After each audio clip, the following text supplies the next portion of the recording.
Chapter 1060 Someone from Earth? Alright, that statue does resemble Gaia, but what kind of temple is this? Iag asked, his curiosity piqued by the statue's likeness to the goddess. With cautious steps, Michael entered the temple, taking in the flickering candlelight that cast an eerie glow over the space. Despite the darkness, the temple appeared immaculately maintained.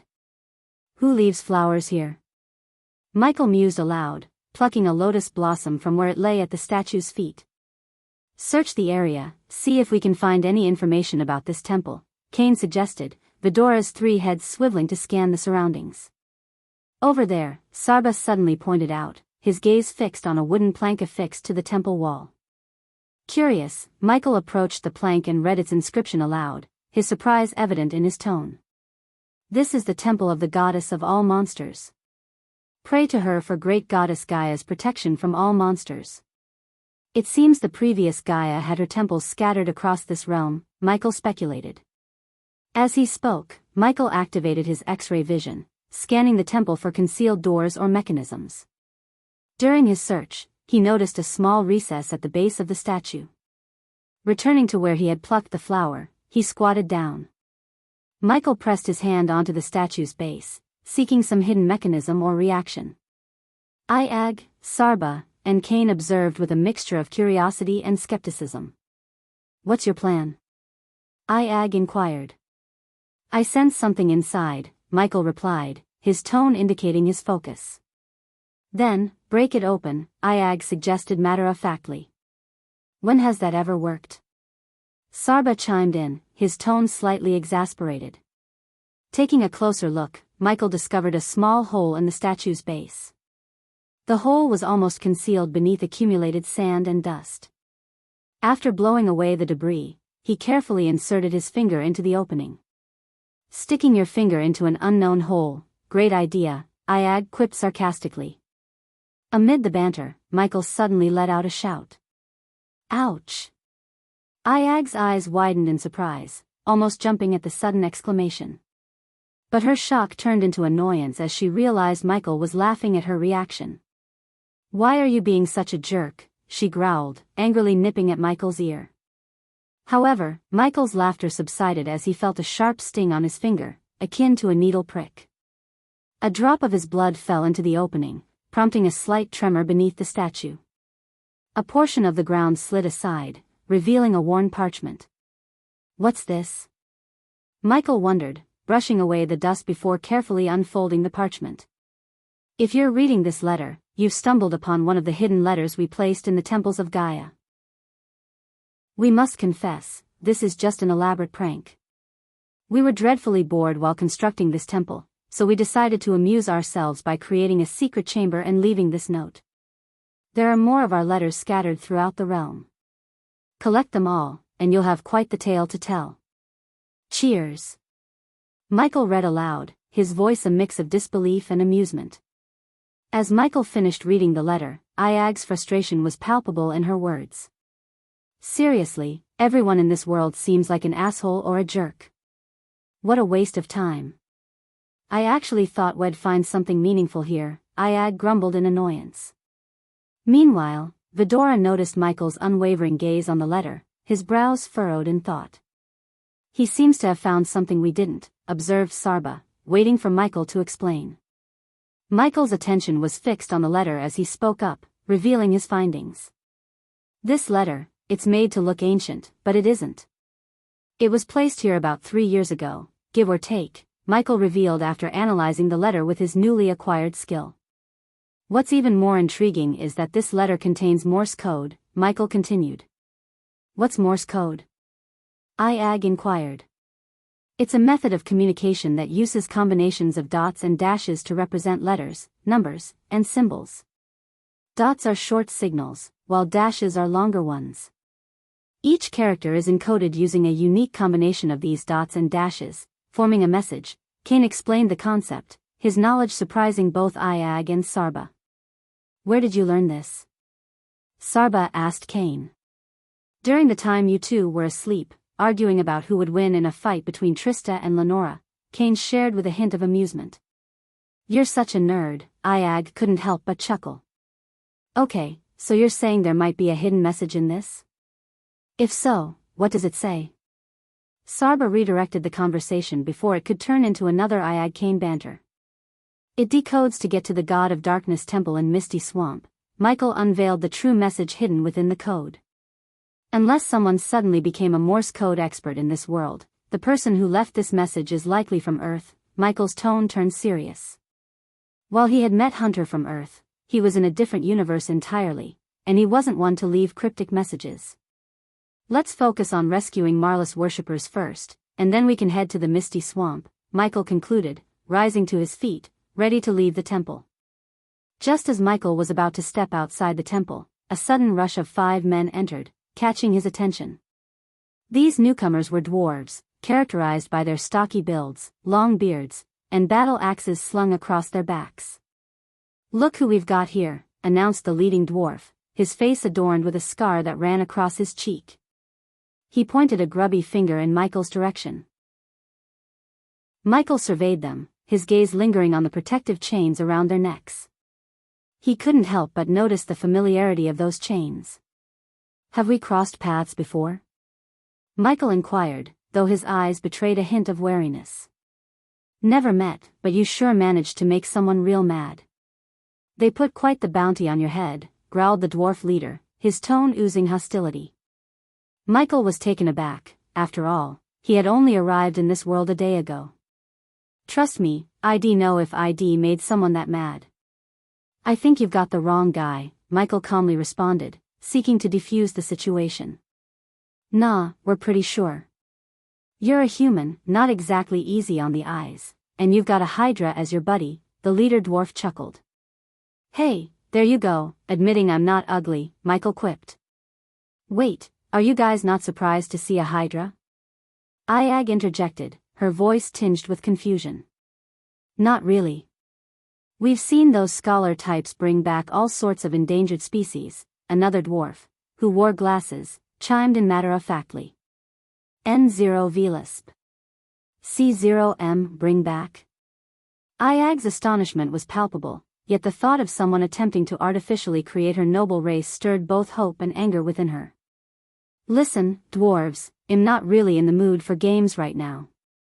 Normally, I might just give you a good beating because you all look kinda cute. But today, I'm in the mood for some bloodshed. So tell me who put that bounty on my head and get out of my sight." Michael issued his ultimatum, granting the dwarves an opportunity to retreat, even though he suspected they wouldn't take it. In their eyes, Michael didn't exude the aura of a god, thanks to Nithrol's medallion he wore. Seeing Michael as an easy target, the dwarves believed they could overpower and eliminate him without much effort. "Did you just call us cute?" another dwarf bellowed, fueled by anger. "My apologies for my friend's rudeness." "Instead of cute, he should have used the term motherfucking ugly," Iag retorted, her words striking a nerve and igniting the dwarves' fury. "You're going to regret this, creature. Well, cut you down and feed your remains to the monsters out there," the leader dwarf threatened, his voice dripping with malice. "Wow, that's your best retort? You might want to work on your comebacks." "Learning is growing up," Sarba mocked, clearly unimpressed. "That's ice cold. Growing up, he says, ha ha ha." Iag erupted in laughter, taunting the dwarves for their stature. "Kill them." The dwarves, unable to contain their rage any longer, charged at Michael with their battle axes raised high. Yet, as the leader dwarf closed in, Michael remained composed. With a deliberate motion, he activated the potion-spraying mechanism on his palm, releasing a paralyzing mist into the air. The leader dwarf unwittingly inhaled the mist and promptly froze in place, collapsing to the ground like a lifeless statue. Air, rendering the dwarves immobile one by one. With the dwarves now paralyzed, Michael approached Dogu. The other dwarves cried out, but their cries fell on deaf ears. Michael continued to disperse the paralyzing potion into the air, rendering the dwarves immobile one by one. With the dwarves now paralyzed, Michael approached Dogu, the leader of the group, and effortlessly lifted him by the neck. The dwarf was powerless to move, save for his eyes. Securing Dogu in one hand, Michael's other hand extended, a needle emerging from his palm. The needle found its mark in the dwarf's mouth, injecting an antidote that would restore his ability to speak, albeit temporarily. "What the heck did you do?" The dwarf's voice was a mixture of rage and astonishment. "I'll be the one asking questions here. If you don't answer, I'll remove this." Michael's fingers played with the silver chain, his tone resolute. "No, no, no, please." The dwarf's panic was palpable. He understood that removing the chain would expose them to the Sand Emperor's danger. "Who placed the bounty on my head?" Michael's inquiry was sharp. "How would we know?" "We just came across a poster with your description and whereabouts," the dwarf responded. "Where did you come across this poster?" Michael probed further. "Birmian City," came the dwarf's answer. "Where's that?" Iag's voice chimed in. The dwarf appeared somewhat bewildered by the question. After all, Birmian City was the sole settlement in the Vikan Desert. It stood at the desert's edge, safeguarded from the monster-infested regions. "North from here," the dwarf replied. While Michael continued his questioning, his sharp eyes caught a glimmer on one of the buttons adorning the dwarf's leather armor. Picking up the button, he discerned tiny, nearly invisible runes etched onto it. A hidden camera? Michael's surprise was evident. Once again, he was caught off guard by the presence of concealed surveillance. Lifting the button to his face, he addressed the camera directly. "To whoever's watching, know this, I'm coming for you." With that, he crushed the camera, his analyzer confirming that the feed source couldn't be traced. Chapter 1061 Angels of the Gods, What are you gonna do? Dogu, the dwarf leader, questioned Michael, his tone a mix of defiance and curiosity. Michael offered no response to Dogu's inquiry. Instead, he unceremoniously tossed the dwarf outside, treating the others with similar disdain, kicking them out of the temple as if they were inanimate objects. They landed in the sand outside the temple with a dull thud, their immobilized bodies barely able to react. As Michael emerged from the temple, he stretched his neck audibly, preparing for what came next. "You bastard! Give us the antidote!" Dogu's shout resonated, but Michael continued his course of action, tying the paralyzed dwarves together with swift and precise movements. "Do you like flying?"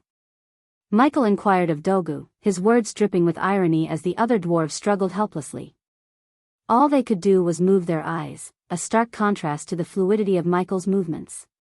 "What the fuck are you talking about?" the dwarf leader snapped, but before he could process it, he found himself lifted into the sky, tethered to the others. "Shit!" The scream escaped Dogu's lips in a high-pitched frenzy. The moment Michael nearly brushed the clouds, he released the rope that held the dwarves, leaving them to plummet. As they fell, the wind rushed against their faces. Dogu's cries filled the air, while the others could only experience the impending dread. Their lack of the protective chain became evident, and the inevitable outcome was clear. Michael, having distanced himself, witnessed the Sand Emperor emerge from the desert, its massive jaws devouring the diminutive figures. "Let's move," Michael declared calmly after the Sand Emperor had burrowed back into the dunes. "Is Birmian City marked on the map?" Iag inquired. "No, but it's on our route to the divine portals," Michael replied, his gaze fixed on the map as he spoke. Eventually, Birmian City came into view on the horizon. The city was an extraordinary sight, nestled amidst the desert landscape. Its buildings were constructed from sand itself, an awe-inspiring example of melding architecture with the environment. Sand walls encircled the city, blending with the natural terrain, offering protection against the harsh desert winds. Torches flickered, casting a warm glow that danced across the sandy streets, illuminating the night as Michael approached. "We should touch down and proceed on foot," Vidora advised before curling into Michael's coat pocket. "We really need to find a solution for your appearance." "I'll have to remember to brew a transformation potion for you," Michael remarked as he gently landed on the sandy ground. "I'm curious about what those dwarves said. Creating our species artificially? How is that even possible?" Iag inquired, seeking Michael's thoughts. "Given the right resources, knowledge, and time, almost anything can be achieved. Well, look into it later. For now, let's spend the night in the city, gather information about this realm, and then head towards the divine portals," Michael decided as he set off towards the city. Walking the path to the city, Michael was taken aback by the absence of guards, a surprise in itself. As he stepped inside, he noticed the bustling activity that unfolded before him, yet oddly, not a single guard crossed his path. The city of Birmingham sprawled before Michael, an intricate tapestry woven with sand and stone. Its buildings rose from the desert, constructed not from conventional materials but from the very sand beneath his feet. The structures blended with the environment, a testament to the resilience of the city's inhabitants. As Michael walked through the bustling streets, conversations reached his ears, snippets of discussions that painted a clearer picture of this realm. "Did you hear the latest news about the war between Raynar and Croner?" one person in the crowd asked another, their voices filled with a mix of curiosity and concern. "Yeah, it's been escalating. Some say Raynar's forces managed to secure another territory," the second person replied, shaking their head. "And what about the worshippers of Agra?" a third voice chimed in, worry etched in their tone. "I heard they're preying on those fleeing the war. People trying to escape are being killed or robbed." "True. It's becoming a nightmare. Those Agra worshippers believe that the chaos from the war feeds their god's power," the first person said, their voice tinged with fear. In the bustling streets, Michael's ears caught fragments of conversations drifting through the air. Seeking guidance, he approached a local resident and inquired, "Excuse me, could you point me to a place where I could stay for the night, perhaps a tavern?" "Sure thing," the man replied, gesturing ahead. "Just head straight and take the first left. You can't miss the Sand Castle Tavern." Following the given directions, Michael found himself walking alongside a small group of people who were headed in the same direction. As he turned at the indicated corner, a distinctive cone-shaped structure loomed into view, crafted from sand and crowned with a wooden sign that read Sand Castle. Entering the tavern, Michael was enveloped by its warm atmosphere. The interior was adorned with an array of candle holders and torches that cast a gentle glow across the room. The air was thick with the scent of ale and the sound of animated chatter filled the space. Amidst the lively crowd, Michael was drawn to an empty seat next to a hooded man. Michael settled into the vacant seat and promptly caught the attention of a red-haired young waiter despite the bustling surroundings. "What can I get you?" "Our special tonight is roasted lamb chops with freshly brewed ale," the waiter offered. "I'll take the special," Michael replied, prompting a nod from the young man before he disappeared into the crowd. Amidst the hubbub of conversation, Michael overheard snippets discussing the ongoing war and its toll on the realm. A particularly vocal drunkard complained about the escalation, while another cautioned against speaking ill of the pantheon. Others joined in, expressing their collective desire for the conflict to end, blaming the Agra worshippers for profiting from the chaos. As the topic turned to Agra worshippers, Michael mentally noted their apparent role in the realm's strife.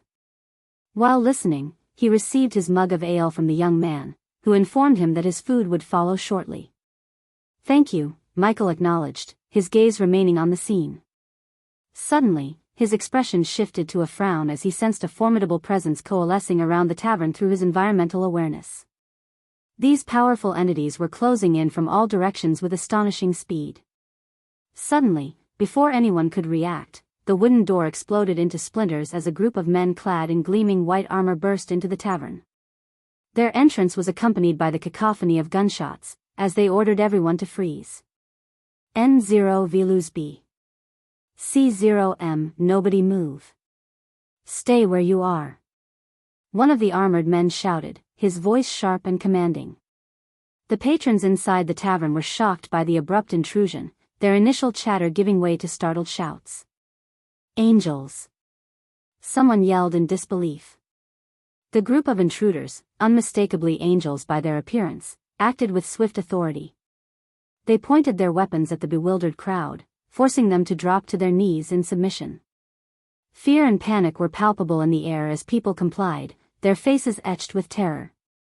Michael's gaze locked onto the angels, taking in the feathery wings on their backs and the gleam of silver swords hanging at their waists. Their imposing presence and the gleaming armor marked them as formidable beings, and he remained still in his seat, carefully observing the unfolding scene while keeping his own abilities concealed. As the tense minutes passed, one of the angels approached Michael's table. With a stern expression, the angel forcefully pushed him and the man seated beside him to the ground, their bodies ending up on their knees.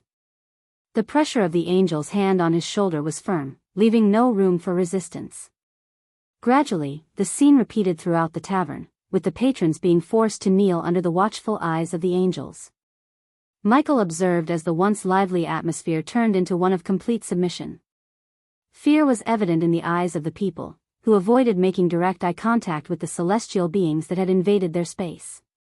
Whispers of prayers and muted sobs filled the air as the angels established their dominance over the establishment. Michael remained vigilant, his instincts telling him that this encounter might have something to do with the events in the realm, possibly connected to the war between Raynar and Croner. After a tense silence, a figure clad in resplendent white armor entered the tavern, his heavy footfalls resounding like ominous drumbeats. The angel's golden wings marked him as distinct, and upon his arrival, the other angels snapped to attention, standing rigidly in his presence. "It has come to my attention that an Agra worshipper dwells among you," the angel with the glistening wings addressed the terrified patrons. His voice was measured, but an underlying current of deadly intent laced his words. The tavern's occupants exchanged fearful glances and hushed whispers at the angel's pronouncement. "Reveal the offender now, or all shall suffer the consequences. 100 innocent lives may be sacrificed, but not a single Agra worshipper shall escape retribution," the angel declared without any compassion. "If this world seems harsh, brace yourself for the realm of gods." "There, things are far worse," echoed Nithrol's warning in Michael's thoughts. He kept his head lowered, concealing his godly identity. As his eyes flicked upward, he noticed the angel's gaze fixated on him. To Michael's dismay, the angel steadily advanced toward him. "There's a scent of impending death here," the golden-winged angel remarked, inhaling deeply as if savoring the air around Michael. A chuckle escaped the angel's lips, and he leaned in closer to Michael. "Ah, what do we have here?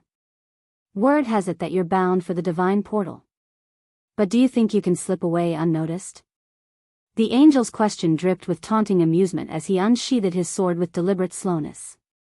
Internally sighing, Michael was utterly perplexed, unable to fathom how the angel had deduced his intentions. Suspicion even brushed against Marley, but he found it difficult to believe that she could have betrayed him. Chapter 1062 Smiting the Angels. The leader angel's demand hung heavily in the tense air, causing the tavern's patrons to shrink back in fear and silence. None dared to utter a word. With measured precision, the angel positioned his sword menacingly between Michael and the customer seated next to him. Michael's thoughts raced as he grappled with the angel's words. "What is he talking about?" he muttered to himself, bewildered by the situation. "Reveal the portal's location and I shall grant you swift death," the leading angel commanded. Michael's heavy sigh underscored his mounting frustration. He had hoped to find the divine portals, but this encounter revealed that the situation was far more complex. Someone had indeed concealed the portals, likely the very Agra worshipper this angel sought. Michael's mind raced to understand the how and why of it. The angel's voice grew sterner. "No answer, then?" He looked piercingly at Michael. A golden light began to envelop the angel's sword, and Michael braced himself for the confrontation.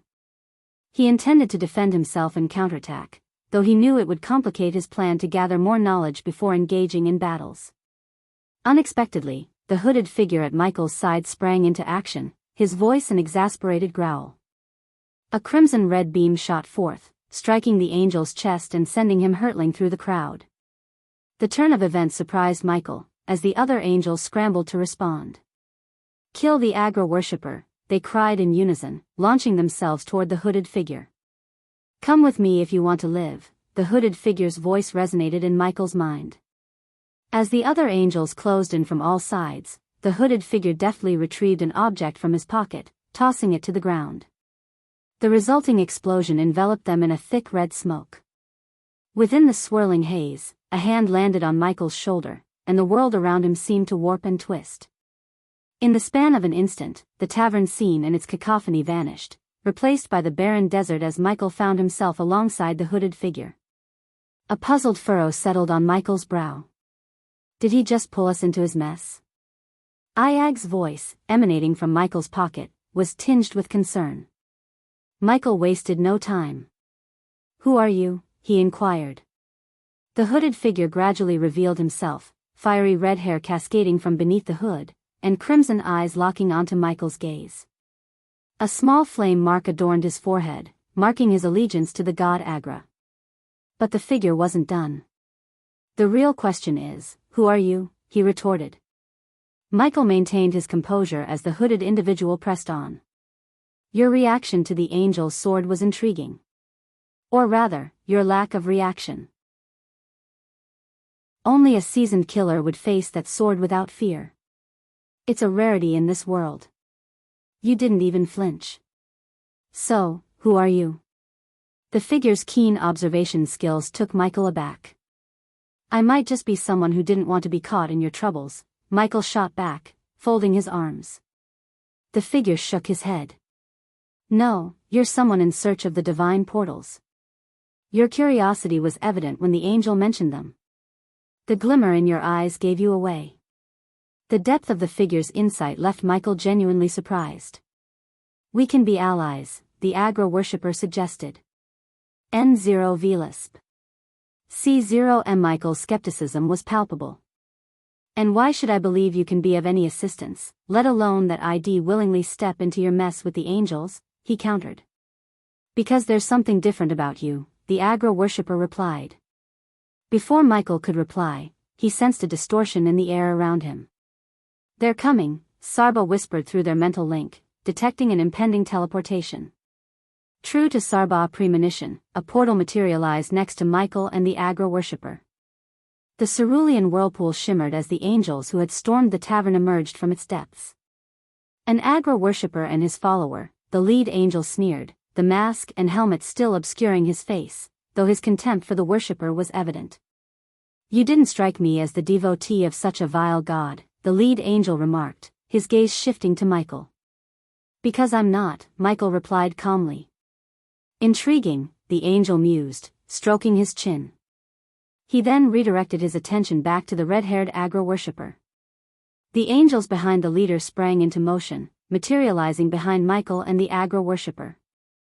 Swift kicks to their knees forced both of them down onto the sand, rendering them defenseless. "Your feeble attempt to evade us is laughable. A mere teleportation portal won't shield you from our grasp. It wounds me that you believed you could elude us," the lead angel sneered as he approached the Agra worshipper, delivering a resounding slap across his face. "Theo, we shall escort these two to His Grace Raynar's temple and purify their souls," another angel, firmly gripping the Agra worshipper's shoulder, suggested. "Agreed. However, we must first extract the whereabouts of the divine portals from him. His Grace desires their location," Theo, the lead angel, concurred. "I won't utter a word," the Agra worshipper retorted defiantly. "Yes, I am aware. Followers of Agra can withstand any torment inflicted upon them, a unique trait of serving that vile god. But what about your companion here?" Theo's gaze shifted to Michael, his tone calculated. "I've never seen him before in my life," Michael maintained, irritation simmering beneath his surface due to the angels and the Agra worshipper. "Stay strong, buddy. We'll get through this. Don't let these jerks intimidate you," the Agra worshipper reassured Michael, employing a cunning ploy to mislead the angels into believing they were allies. "Unbelievable," Iag hissed, her vexation evident. Michael caught onto the Agra worshipper's ruse and his sly grin, but when Theo turned his attention back to Michael, the grin faded, replaced by a counterfeit rage. "Don't you dare lay a finger on him," the Agra worshipper erupted. Theo's facade shifted from anger to amusement with a devilish chuckle. "Which part of your friend do you cherish most?" "Personally, I'm quite fond of cutting what lies between his legs. But let's begin with his fingers," he remarked, exuding a sinister demeanor. "Take a look at him. Does he really seem like my friend?" Michael interjected, realizing the crafty maneuver the Agra worshipper was attempting. As Theo turned to scrutinize Michael, the smile melted away, quickly replaced by a veneer of faux anger. "Don't think for a second you can manipulate us," Theo hissed under his breath. "Fucking idiots," Iag whispered, her frustration palpable. Theo advanced slowly toward Michael, while the angel behind him seized Michael's hand and elevated it. Agra is watching all of this, you bastard. He will come to my aid. Remember the might of the god Agra, the Agra worshipper exclaimed defiantly. No, he won't, the angel retorted, producing a golden orb with a deft motion. With a toss, the orb settled onto the sandy ground, forming a shimmering golden dome around them. You're now severed from teleportation and barred from utilizing any powers granted by your loathsome god. Agra can offer you nothing, Theo taunted. In truth, no deity can provide refuge, Theo added with a mocking laugh. Meanwhile, Michael hastily instructed his analyzer to evaluate the golden orb. This item is an energy disruptor. It will obstruct all surveillance and halt energy flow through its barrier. It can also conceal your divine aura if you choose to employ your powers. However, this item has a one-time use limit, the system analyzer conveyed to Michael. Unbeknownst to the angels and Theo, they had unwittingly encased themselves with a god. Their intention was to isolate the Agra worshipper and thwart any intervention from the deity Agra. We shall commence with his pinky, savoring the process, Theo remarked, positioning a dagger over Michael's pinky finger. I always seem to find myself in trouble when I attempt to avoid it, Michael sighed. Theo was taken aback, expecting Michael to scream and plead for help. Instead, Michael appeared composed and sighed. Just so you know, I was being truthful. I had never met him before, Michael stated calmly. Stay strong, brother, the Agra worshipper shouted, maintaining the pretense of camaraderie between himself and Michael. You don't need to pretend any longer, Michael remarked. I've had enough of this, Theo snickered, thrusting his dagger at Michael's pinky. However, the dagger chipped upon failing to pierce Michael's skin. The angels and Theo were stunned. But before they could react, the golden dome began to darken. What in the hell? The angel restraining Michael grumbled as Michael defied the force on his shoulder, rising to his feet despite the angel's efforts. In an instant, Michael seized Theo by the neck, crushing it and shattering Theo's metal mask. But before Michael could finish Theo, the two angels behind him attempted to stab him with their holy swords.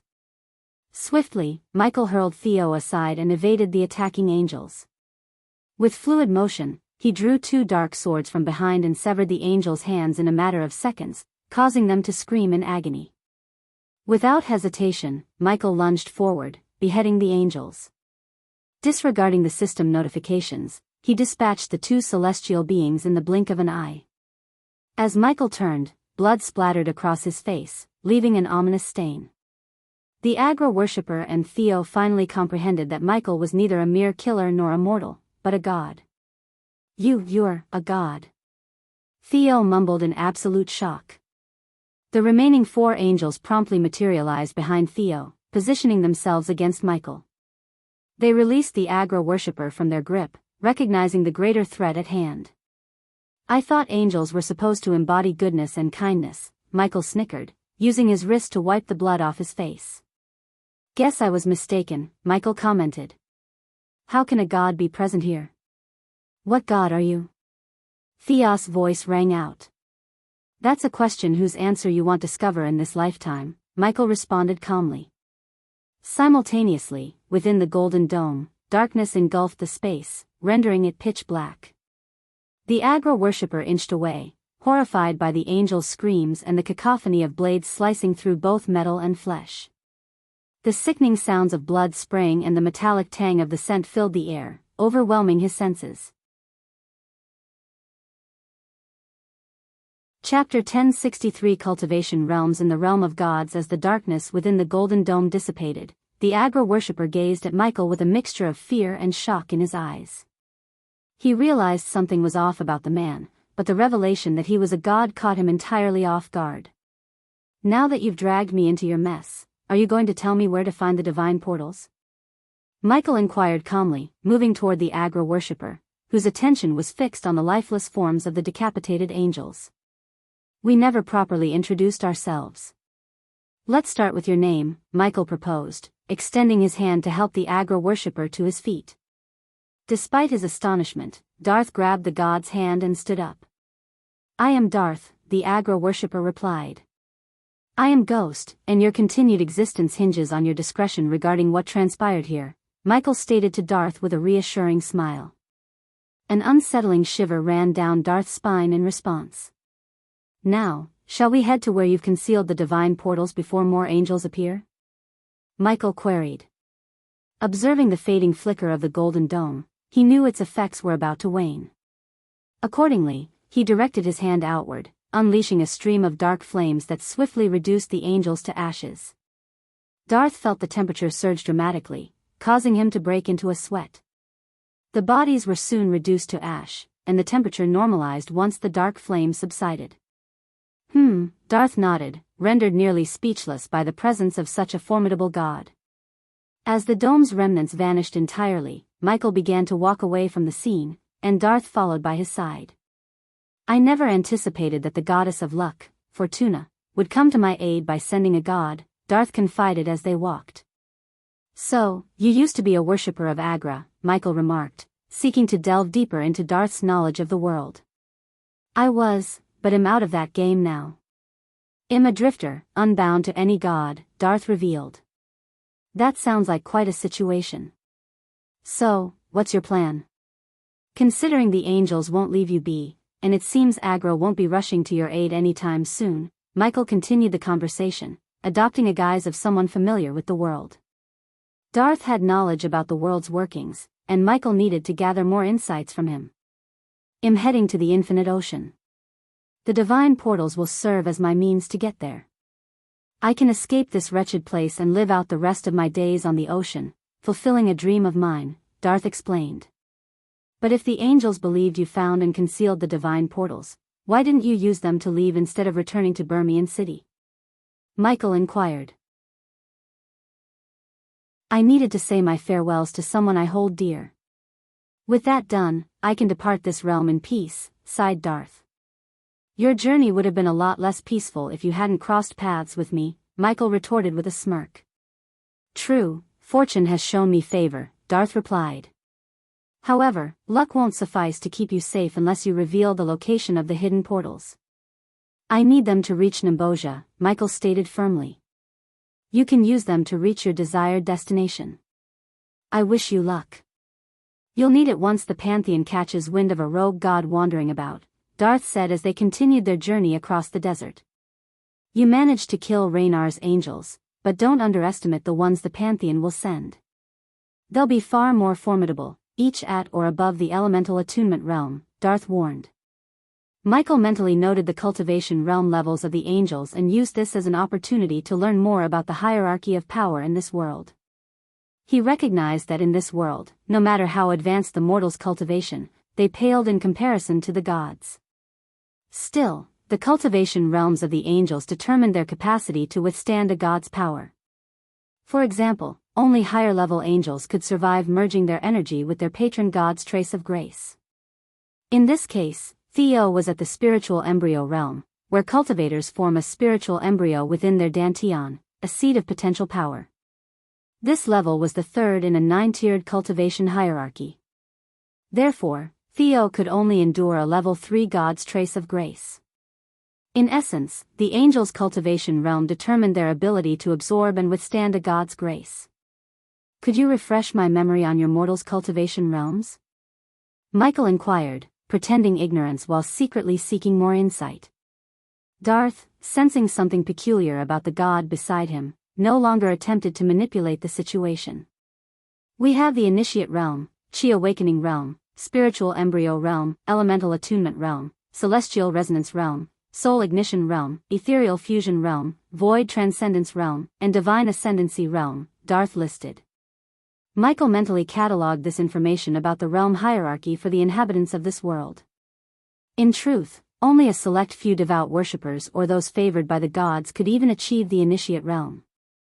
The majority of the population remained powerless, and some who had reached the celestial stage in the mortal realm, upon ascending, were stripped of their powers and memories, reborn as mere weaklings.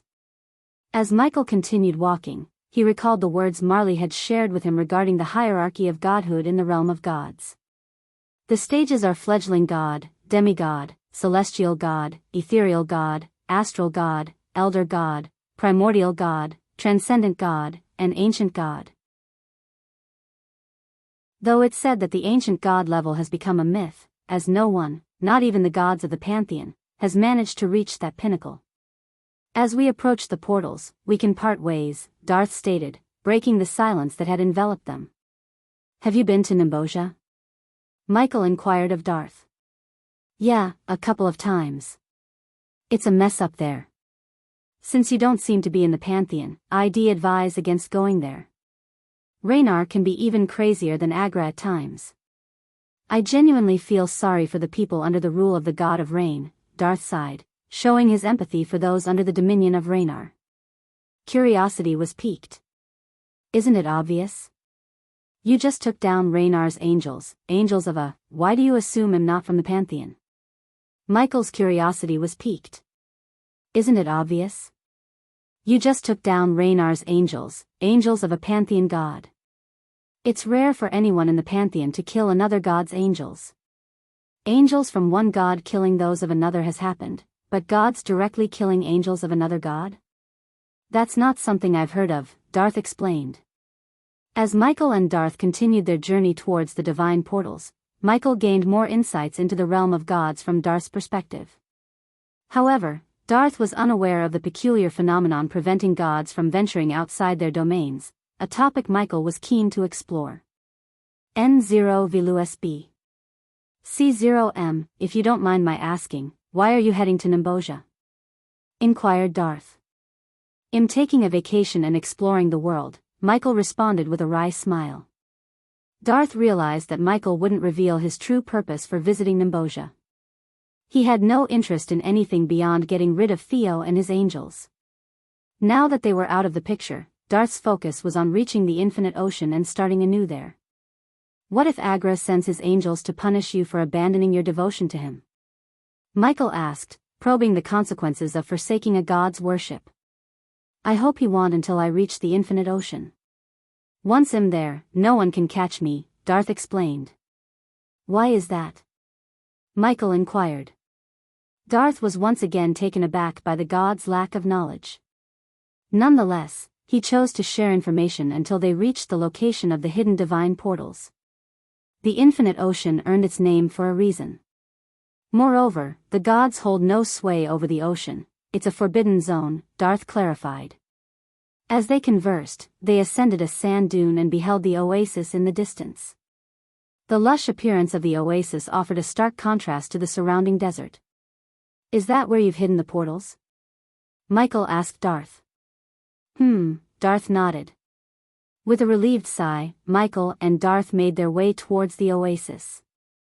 Despite its apparent lack of inhabitants, Michael remained vigilant, his senses on high alert.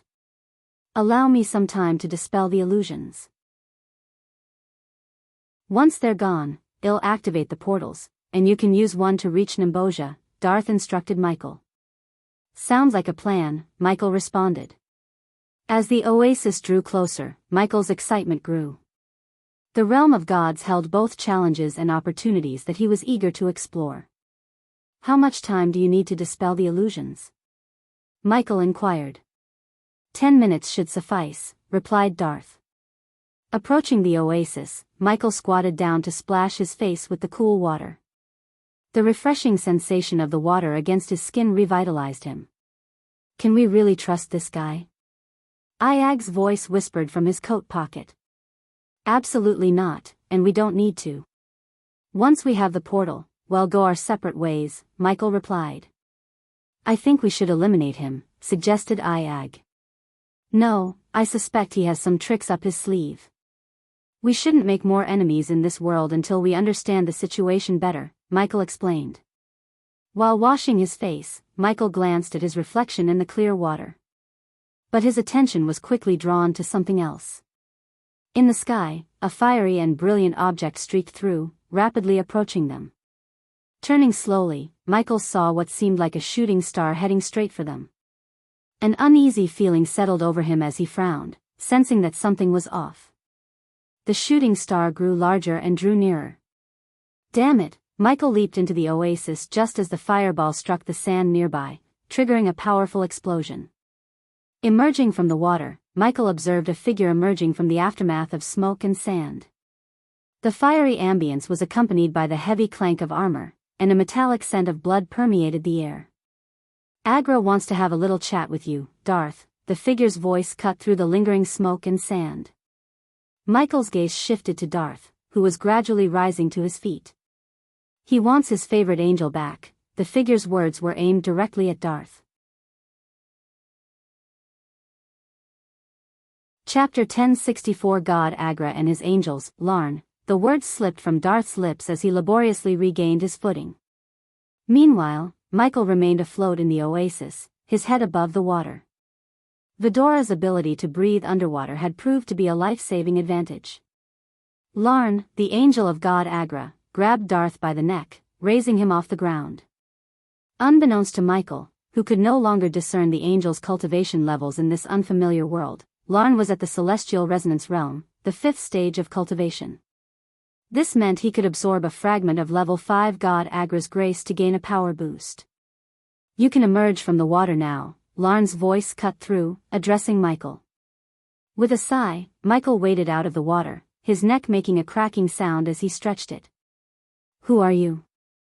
"A friend of Darth?" Larn questioned, but Michael remained silent. "I'm not going back to him, Larn. I've had enough of serving him," Darth growled, his voice heavy with anger and pain. Michael was taken aback by the revelation that Darth was actually an angel of Agra. Listening to Darth's words, Michael sensed a complex history between Agra and Darth. "You sort out your matters. I just need the divine portals to reach Nimboja," Michael interjected, his intentions clear. He wanted no involvement with Agra or the 2 angels before him. "Silence, mortal." Larn's shout sent a powerful shockwave at Michael. Michael willed his protective shield not to react, allowing the shockwave to hurl him into the air. He needed to avoid using his powers to avoid alerting the pantheon of his presence. Unlike Theo and his angels, Larn didn't rely on artifacts to prevent godly intervention. Darth's gaze shifted between Michael and Larn, a glimmer of hope in his eyes for Michael to unleash his divine powers. However, Michael managed to restrain himself. "Don't resist, Darth. Simply return to his grace and offer your apology. I'm sure he will find it in his heart to forgive his favored angel." Larn's words held an ironic edge, evident even to Michael. Darth's voice cracked through the air, carrying a determined no. He unleashed his power, a surge of energy enveloping him. With a fierce expression, he lunged forward, his fist connecting with Larn's chest. The impact sent Larn hurtling through the sand, creating a deep furrow in his wake. Larn rose from the sand, his excitement palpable. "Ah, so you found your spine, Darth. Let's see what you can truly do," he taunted, his voice dripping with anticipation. Darth's eyes blazed with a fiery determination. He summoned his power and readied himself for a confrontation. "Prepare yourself, Larn. I won't be controlled by Agra any longer," he declared. Waving his hand, Darth summoned an ethereal eagle formed of crimson-red energy. The magnificent creature materialized with grandeur, its wings outstretched as it let out a piercing cry that echoed through the desert. Larn's lips curled into a cruel smile. "Impressive, but let's see if your pet can match mine," he retorted, his own power surging. He summoned a crimson-red wolf with wings, a creature equally imposing and fierce. Both summoned creatures dashed at each other, a collision of ethereal forms. The crimson-red eagle's wings beat with power as it soared through the air, its talons poised to strike. The crimson-red wolf leaped with grace, its wings propelling it forward, teeth bared for battle. The eagle's feathers shimmered in the desert starlight, and its eyes glowed with an otherworldly intensity. With a flurry of movement, it clashed with the wolf. The sand beneath them trembled as their energies collided, creating ripples in the air. Darth's gaze remained unwavering as he controlled the movements of his summoned eagle. "Show him your strength," he whispered to his creation. Larn's laughter echoed as he guided his crimson-red wolf. "Come on, Darth. Is this the best you can do?" he taunted, his voice mocking.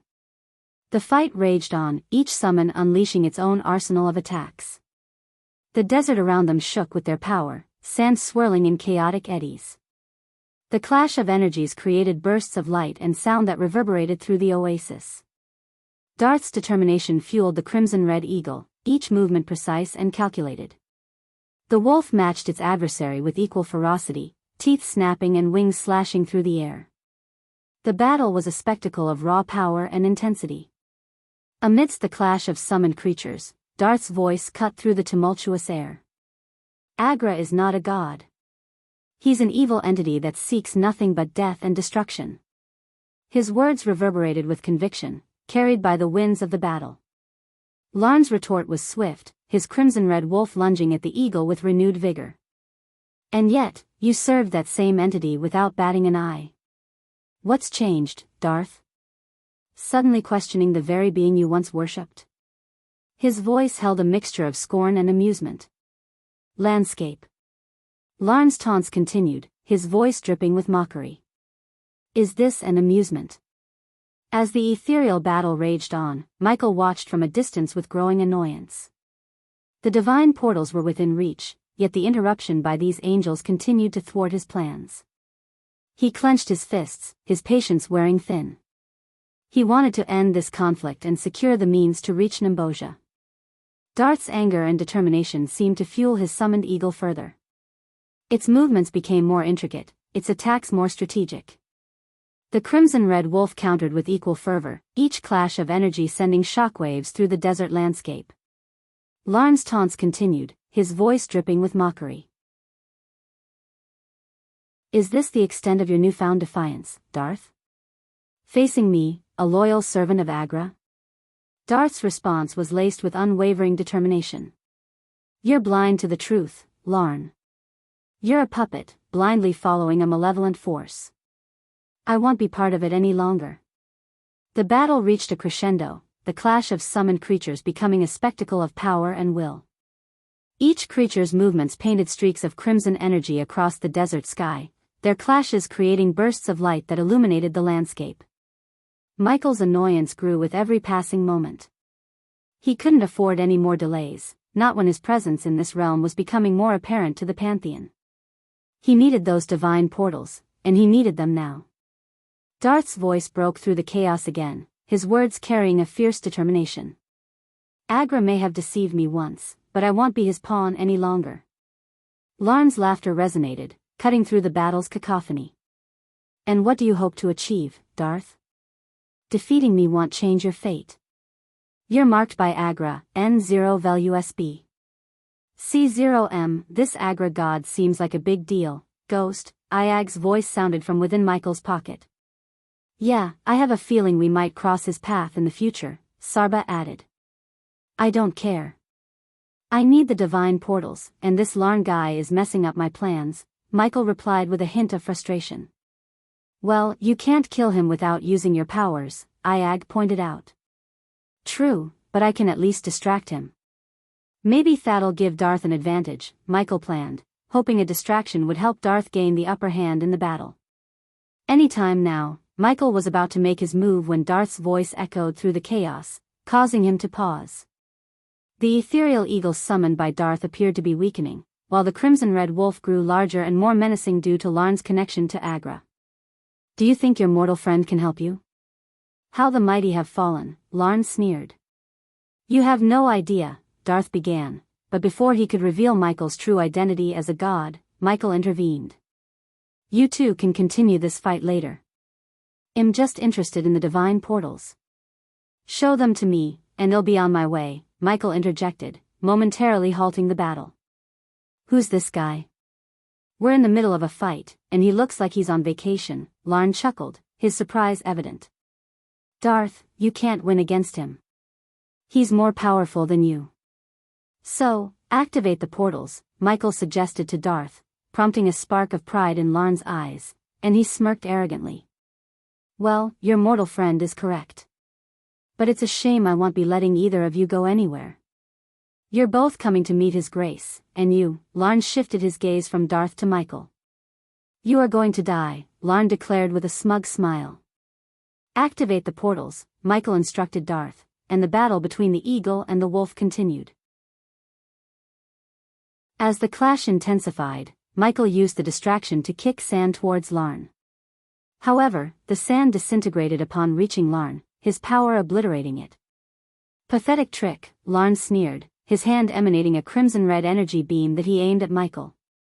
Yet, Michael swiftly raised his hand, revealing the black shield, which surprisingly absorbed the energy beams instead of shattering.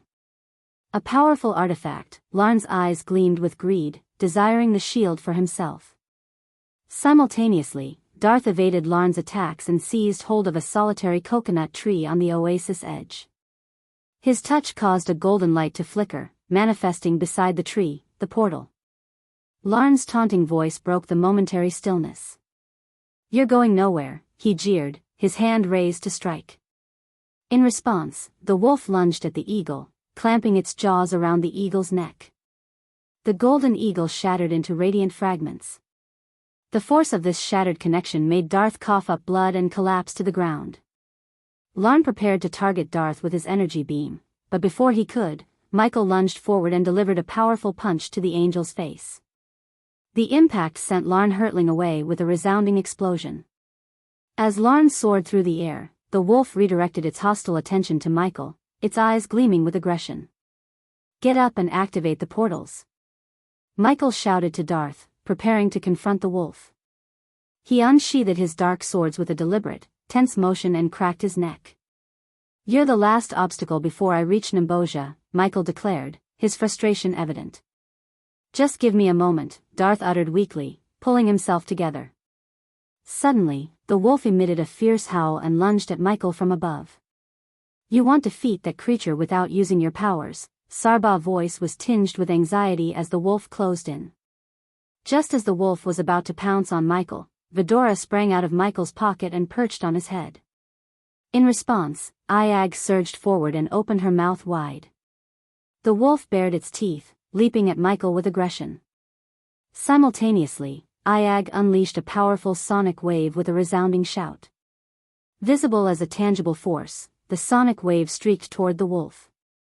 The collision between the wave and the wolf created a burst of energy, throwing the creature backward and causing it to emit a pained growl. Observing the wolf's momentary setback, Michael noticed Larn beginning to rise, preparing to re-engage in the battle.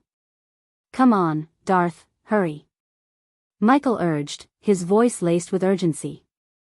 While the wolf growled and Larn approached, Michael's attention was drawn to a sudden appearance of a golden ring on the sandy ground. A palpable distortion in space emanated from it. "Oh no!" Larn's voice carried a mocking tone as he swiftly moved toward Michael and Darth, intent on preventing them from using the portal. "I can't hold them both off, Ghost," Iag's voice conveyed a sense of unease. As Larn closed in on them, he raised his hands, unleashing a rapid barrage of crimson-red energy beams aimed at Michael and Darth. Michael deflected the beams using his black shield, but he realized that he couldn't keep up this defense for long. If he truly aimed to halt Larn's advance, he would have to resort to his godly powers. Just a few more seconds, Darth's voice resonated behind Michael. "Finish him off," Darth's words were driven by urgency, not knowing the reason behind Michael's hesitance to use his full powers. At last, Larn closed the distance to Michael, summoning a crimson-red spear from a space ring at his side. "He's about to strike us down," Darth warned, the energy levels around them surging to dangerous heights. Michael knew that his black shield might not withstand the force of Larn's spear. Larn's shout echoed in the air as he thrust the spear toward Michael, aiming for a fatal blow. Summoning his resolve, Michael lifted his dark sword and channeled his power, sending forth a powerful bolt of dark lightning from the blade's tip. Larn's eyes widened in shock, but before he could react, the lightning pierced through his chest, sending him hurtling backward. He flew a considerable distance before crashing onto the sandy ground, at least 50 meters away. As Larn's body hit the ground, an eerie silence settled over the oasis. The use of Michael's power was accompanied by a resounding thunderclap and the sudden appearance of a crimson lightning streak in the otherwise clear night sky. "We need to leave," Michael stated, his gaze fixed on the ominous lightning streak above.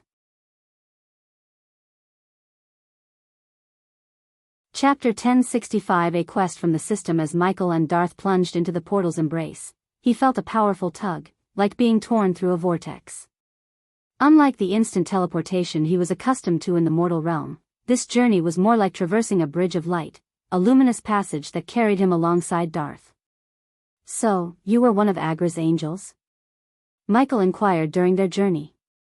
"That's a part of my life I'd rather leave behind," Darth responded, his voice carrying the fatigue from his battle with Larn. The backlash of Larn's attack had affected Darth due to the connection he shared with his summoned creature, the Golden Eagle. "I won't pry into the details, but you did drag me into your mess. If Agra's angels come hunting for me, you'll have to pay the consequences," Michael stated, his tone frigid. His purpose in the realm of gods was to strengthen himself and locate his seeds of darkness, not to make new enemies. "I apologize. But facing Agra was inevitable for you. Unless you have a penchant for death and destruction, you'll find yourself at odds with him sooner or later," Darth responded, his voice tinged with resentment towards Agra. "If you ever find yourself at the infinite ocean, perhaps we'll cross paths again. Don't worry, your secret of being a god is safe with me," Darth vowed, assuring Michael of his discretion. Michael could sense the honesty in Darth's gaze. A strong feeling stirred within Michael, hinting that their paths might converge again in the future. It seemed wise to spare Darth's life, as he could potentially become a valuable ally if they indeed clashed with Agra. "That's good. Now, how much longer until we reach the end of this bridge?" Michael inquired. "Just a few more minutes. It'll create a branching exit for you that leads to the outskirts of Nimboja. Direct teleportation into the city is prohibited, so you'll need to make your way from the outskirts," Darth explained. "Understood," Michael acknowledged. As Darth inscribed glowing runes along the light bridge, Michael sensed the fabric of space shifting. Before long, a bright light emerged at the tunnel's end. "Your exit awaits," Darth shouted, pointing towards the light. "Good luck to you, and may you find what you're seeking in the infinite ocean," Michael conveyed before redirecting his trajectory towards the beckoning light. "May Fortuna's favor be with you," Darth bid him farewell as Michael vanished into the light. The brilliance swallowed Michael, whisking him away from the bridge and depositing him onto a muddy path. He collided face first with the path's wet ground, the sounds of torrential rain overwhelming his senses. Abruptly, a resounding neigh filled the air, followed by a shout that pierced through the downpour. "Where the hell did you come from?" a voice exclaimed. "Do you have a death wish, you asshole? If you want to die, fall in front of another carriage," another voice yelled at Michael. Amidst the heavy rain, Michael slowly pulled himself up from the muddy ground, silently cursing the teleportation portal that had deposited him here. As he rose, he noticed a carriage hitched to 4 sturdy brown horses, with 3 drenched figures atop it. N0 Velu SB. C0M. The man in the center, gripping the reins, seemed to be in his early 40s and had a commanding presence. Flanking him were 2 younger brown-haired men, all dressed in wet, broad robes. "Get off the path," the man with the bald head ordered. "Can you direct me to Nimboja?" Michael wiped mud from his face and asked the trio. They appeared momentarily surprised, then realization dawned on them. "You're a refugee?" the bald man inquired. "Yeah," Michael decided to go along with the man's assumption. "The carriage is full. If you're okay with it, you can sit on top of the carriage," one of the brown-haired men suggested. "That works for me," Michael quickly agreed. Surveying the area, he saw nothing but a long path cutting through grasslands and forests in the distance. Traveling with these 3 on the carriage seemed like a reasonable choice. "Hop on," one of the brown-haired men reached out and assisted Michael onto the carriage's roof. With a shake of the reins, the bald man urged the horses into a gallop along the muddy path. "So, where did you come from?" the bald man inquired. "Out of nowhere," the younger man beside him chimed in. "I bet he's from Thorndale," another man added before Michael could even speak. Michael's feigned surprise at their deduction seemed to amuse them. "How did you know?" Michael asked, pretending to be amazed by their keen observation. His tone flattered the 3, eliciting proud smiles from them. "We've been shuttling refugees to and from Nimboja for months. So it's either you're from Nimboja or Thorndale." "Your question about the direction gave it away," explained Billy, the bald man. "I'm Billy," he introduced himself. Hey race Leon and Micah, Billy gestured to his companions. How are things in Nimbosia? Michael inquired. How are things in Thorndale? Micah responded with a question. Not good, Michael guessed, given the ongoing war between the two kingdoms.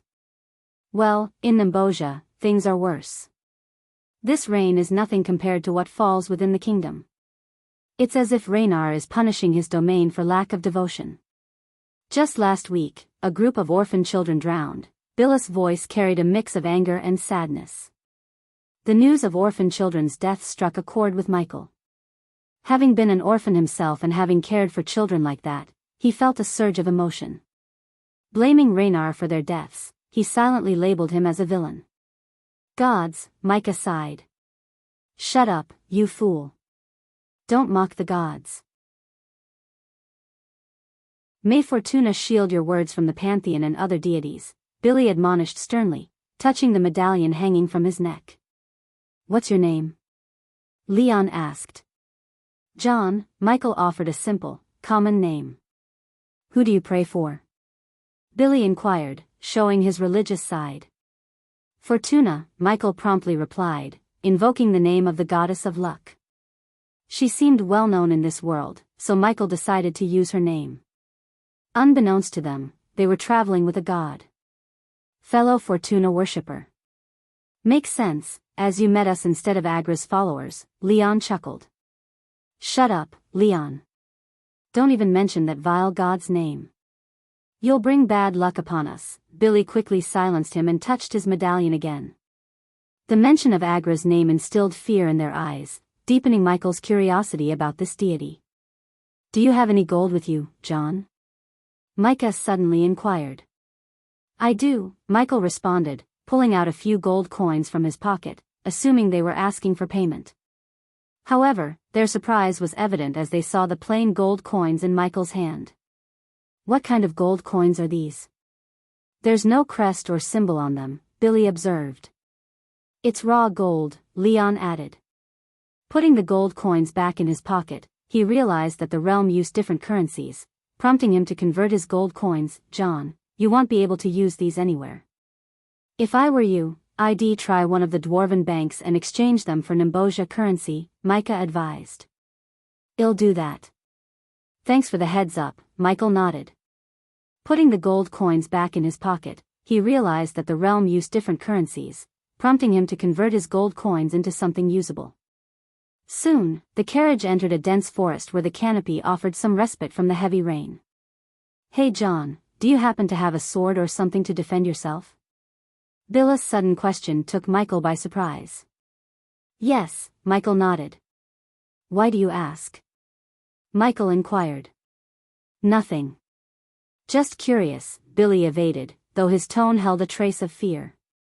An eerie silence fell over the three of them as the sound of galloping horses grew louder.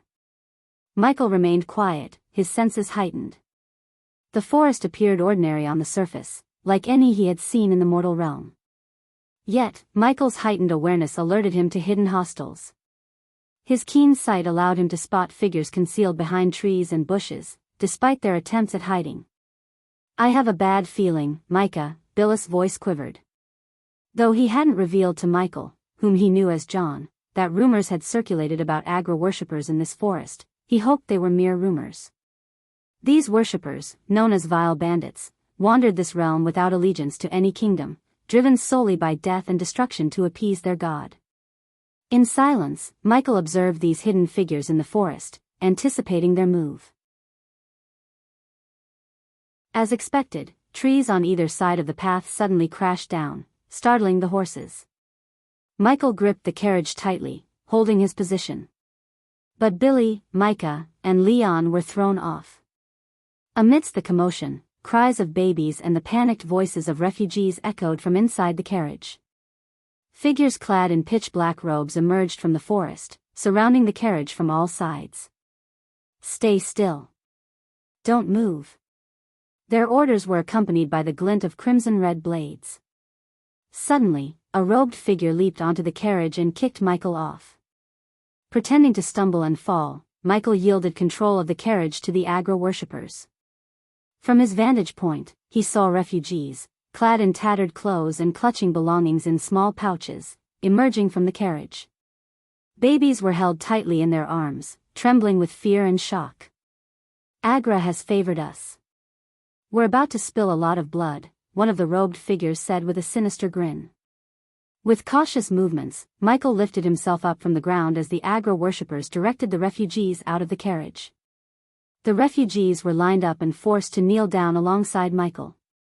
The refugees, their faces etched with shock and fear, cried out in a mixture of despair and desperation, pleading to the Agra worshippers to spare them. "Please, we're just innocent families. I have a baby, please don't hurt her. Have mercy.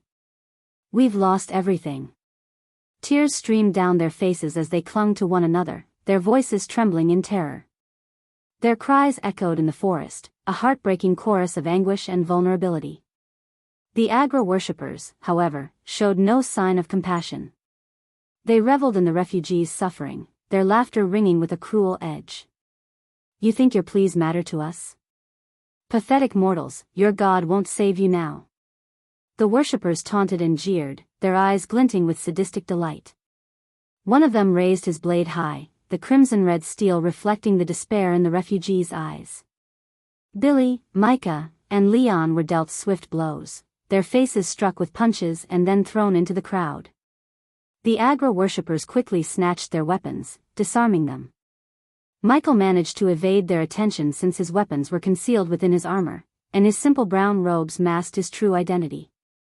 The worshippers forced the refugees to sit in a row on their knees, their faces etched with terror and confusion.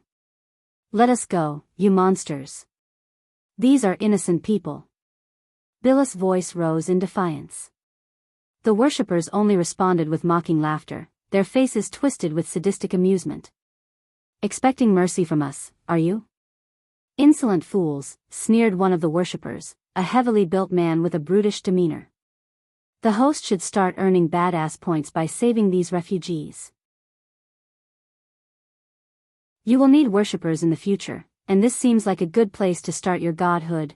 Michael was taken aback when he suddenly heard a voice in his head, the system that urged him to earn badass points by saving the refugees, seeing it as a way to gather worshippers for his own future godhood. The burly man leading the worshippers paused, his attention drawn to a red-haired woman clutching her baby and a little girl close. His gaze lingered on her, his intentions disturbingly evident. He spoke with a perverse grin, "Agra would delight in me slaughtering you three." The man's gaze lingered on the red-haired woman, his intentions evident. Michael sat beside her, waiting for the right moment to unleash his power upon the Agra worshippers. Chapter 1066, God of Rain's Kingdom. The Agra worshipper raised his sword, causing the woman to close her eyes and clutch her baby tightly. Beside her, the little girl's eyes squeezed shut in fear. "No." Billy's voice cracked with desperation as he tried to intervene. But just as the sword seemed poised to strike, it froze midair. The Agra worshipper's wrist was held firmly by a young man seated beside the intended victim. Another Agra worshipper approached with a mocking snicker, ready to attack the young man. However, his kick landed on the young man's back, with no effect. Under the young man's grip, the first worshipper's sword dropped, and the mother cautiously opened her eyes, observing the scene. She turned her gaze toward the young man, finding an unspoken reassurance in his eyes. Amidst the refugees, shock was palpable as the young man dared to confront the Agra worshippers. "Arg!" The worshipper in the young man's grip growled in pain. Simultaneously, the one who had kicked the young man cried out in agony, clutching his injured leg. The mother, now facing the other Agra worshipper, witnessed the gruesome sight of the man's twisted and bloodied leg. "I am not playing hero," the young man finally spoke as he rose to his feet. "I am playing God," he declared with a chilling snicker. With swift precision, he twisted the worshipper's wrist, eliciting a scream of pain. "Close your eyes, honey," the young man addressed the little girl, who obediently shut her eyes. In an instant, he unsheathed his dark sword and swiftly cleaved the worshipper in half. The grotesque halves thudded to the ground, showering the refugees in a gruesome spray of blood. Screams of horror echoed from the horrified refugees, the image too much for them to bear. The young man turned to face the aggro worshipper who had been relentlessly kicking him. This worshipper was now on the ground, his leg broken and painful. Meanwhile, the remaining aggro worshippers surrounded the young man. "Cut him into pieces," they cried out, their sinister intentions clear. Despite his reluctance to reveal his true power, Michael recognized that this situation called for immediate action. The system's urging to save the refugees and potentially gain followers aligned with his own determination to rid the world of these aggro worshippers. Unbeknownst to him, this choice would set in motion a series of events that would lead him into a conflict with the cruel god Agra. "John." Billis' voice held a mix of surprise and respect as he observed the young man in a new light. Michael exchanged a meaningful smile with the three who had aided the refugees. But his attention swiftly returned to the aggro worshippers, his expression hardening. "Luck hasn't favored you today." "It's death," Michael declared as two of the aggro worshippers lunged at him. Yet, in the blink of an eye, their heads were severed from their bodies. The refugees were unable to comprehend the swift, otherworldly speed of Michael's movements. The remaining 4 aggro worshippers stood frozen in terror, sensing a power beyond their understanding but unaware of his true identity due to Marlis' medallion suppressing his godly aura. Bandits seem to be a constant problem, no matter which world I'm in, Michael mused, wiping the blood from his dark sword onto his arm. We. The aggro worshippers stammered, their fear rendering them speechless. But before they could react, Michael lunged at them. In an instant, he cut down the remaining bandits as if they were mere obstacles. However, the leader of the aggro worshippers managed to take Billy hostage, using his sword to press against Billis' neck and issuing a threat to Michael. "If you dare take a step forward, I will cut open his throat." The last aggro worshipper shouted, holding Billy hostage. "What makes you think I'd give a damn about him?" Michael's unexpected response not only stunned the aggro worshipper but also left Billy, Micah, and Leon in disbelief. "John, please." Billis' voice trembled, a desperate plea for his life. "I'll take him with me." The aggro worshipper's desperation pushed him to the brink of killing Billy. Yet, as he made a move, dark beams shot forth from Michael's eyes, penetrating the aggro worshipper's skull. The worshipper's body froze momentarily before collapsing to the ground with a heavy thud. The refugees looked on, suddenly realizing that Michael was more than he appeared to be. While many in this world lacked cultivation or power, those blessed by the gods possessed the potential for such abilities. However, among them, only a fortunate few could attain higher levels of cultivation, let alone become an angel. Wealth, much like in the mortal realm, also played a pivotal role in cultivation. But it had never occurred to them that they might encounter a god in the flesh. As the lifeless bodies of the aggro worshippers lay in pools of their own blood, a new light shone upon Michael in the eyes of the refugees. Billy, Micah, and Leon approached him, their expressions a mix of fear and gratitude. The refugees, though slowly rising to their feet, still trembled from the shock of their near-death experience at the hands of the aggro worshippers. "Who are you?" Billis' voice wavered with a blend of apprehension and thankfulness. "For now, that's not important. Just remember this day," Michael replied calmly. He had no intention of unveiling his true identity just yet, even though the system was encouraging him to gather worshippers. Aware of his own current weakness compared to the higher-level gods and their angels, Michael chose to focus on learning about this world and growing stronger before facing them. "We should go before more of them show up," he suggested. "Thank you." The woman who had been on the brink of death at the hands of the aggro worshippers approached Michael, her voice laced with gratitude. To Michael's surprise, he felt an unfamiliar surge of power within himself. Although it didn't trigger any notifications from the system, he sensed its potency. "What is this feeling?" Michael questioned himself. "That is the power of reverence. The more worshippers you gather, the more your power will grow. Unlike you, who possess the system to gain strength, typical gods in this world tap into the power of worship to become stronger." The system revealed this new aspect to Michael. Unbeknownst to him, the realm of gods operated on a diverse scale of power and cultivation methods, a far cry from the straightforward dynamics of the mortal realm. Each god, and even mortals, followed distinct cultivation rules. Michael, being a god, had the ability to harness the power of worshippers. This power, however, could be derived not only from devoted worship but also from the grip of fear. The god Agra, in particular, drew strength from the terror of death and destruction, setting him apart from many other deities. Michael's introspective moment was abruptly interrupted by a resonating clap of thunder. His gaze shot upwards, where a streak of crimson-red lightning slashed across the sky. A familiar sight, akin to the lightning he had witnessed while with Darth, signaled to Michael that the more he employed his powers, the closer he drew the attention of the pantheon. Stay calm. Your focus should be on reaching Nimboja and starting a new life, Michael reassured the shaken woman, motioning for the rest of the refugees to return to the safety of the carriage. Let's go, he directed, leaping back onto the carriage's roof, mirroring his earlier stance. As the three drivers resettled themselves, the journey to Nimboja, the realm of Raynar, the god of rain, resumed. Prepare yourself, god of darkness. Your life is about to become significantly more complicated and challenging. Michael was caught off guard by the system's voice echoing in his mind. He peered into his pockets and found Vidora's eyes fixed on him, yet the Hydra remained silent. Something seemed to be troubling Vidora, but the creature refrained from voicing its concerns. The journey continued in quietude until the carriage finally emerged from the forest's embrace. Before Michael stretched a kingdom unlike any he had ever laid eyes upon. Towering stone walls shielded the cityscape beyond, masking its inner structures from view. Amidst this, a remarkable sight caught his attention, a grand edifice constructed from glass and adorned with gold accents.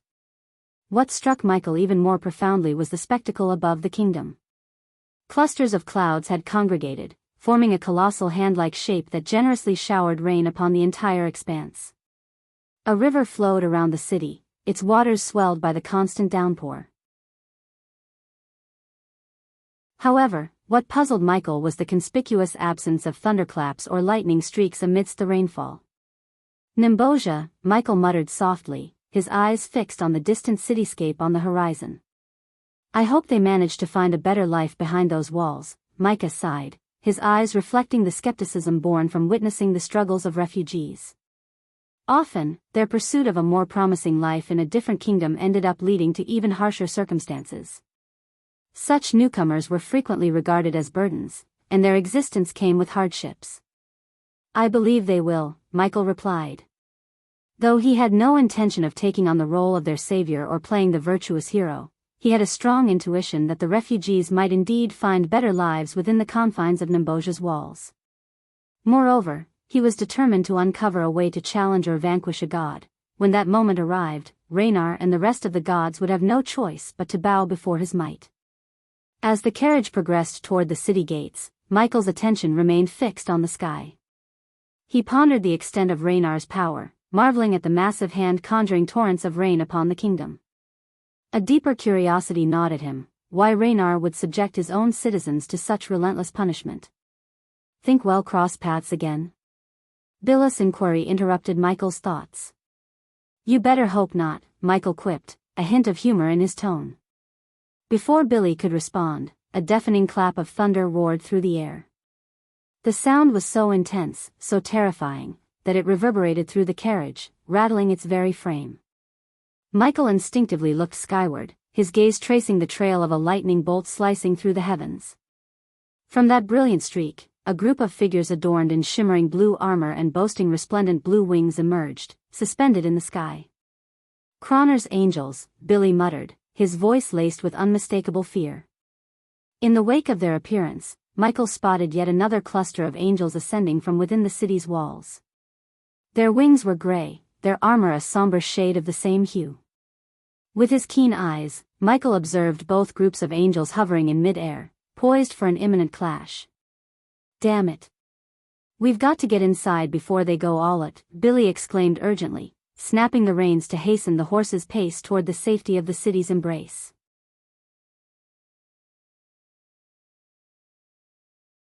Chapter 1067, Angels of Goddess Ava. Observing the celestial skirmish above, Billy snapped the reins in a bid to propel the carriage forward. Meanwhile, high in the heavens, the azure-clad angels of Cronar clashed with their grey-armored counterparts serving Raynar. Cronar's angels wielded weapons hewn from frozen lightning, while Raynar's emissaries brandished blades forged of ice. "Damn it!" Billis' exclamation resounded as the tempestuous winds intensified due to the celestial battle unfolding overhead.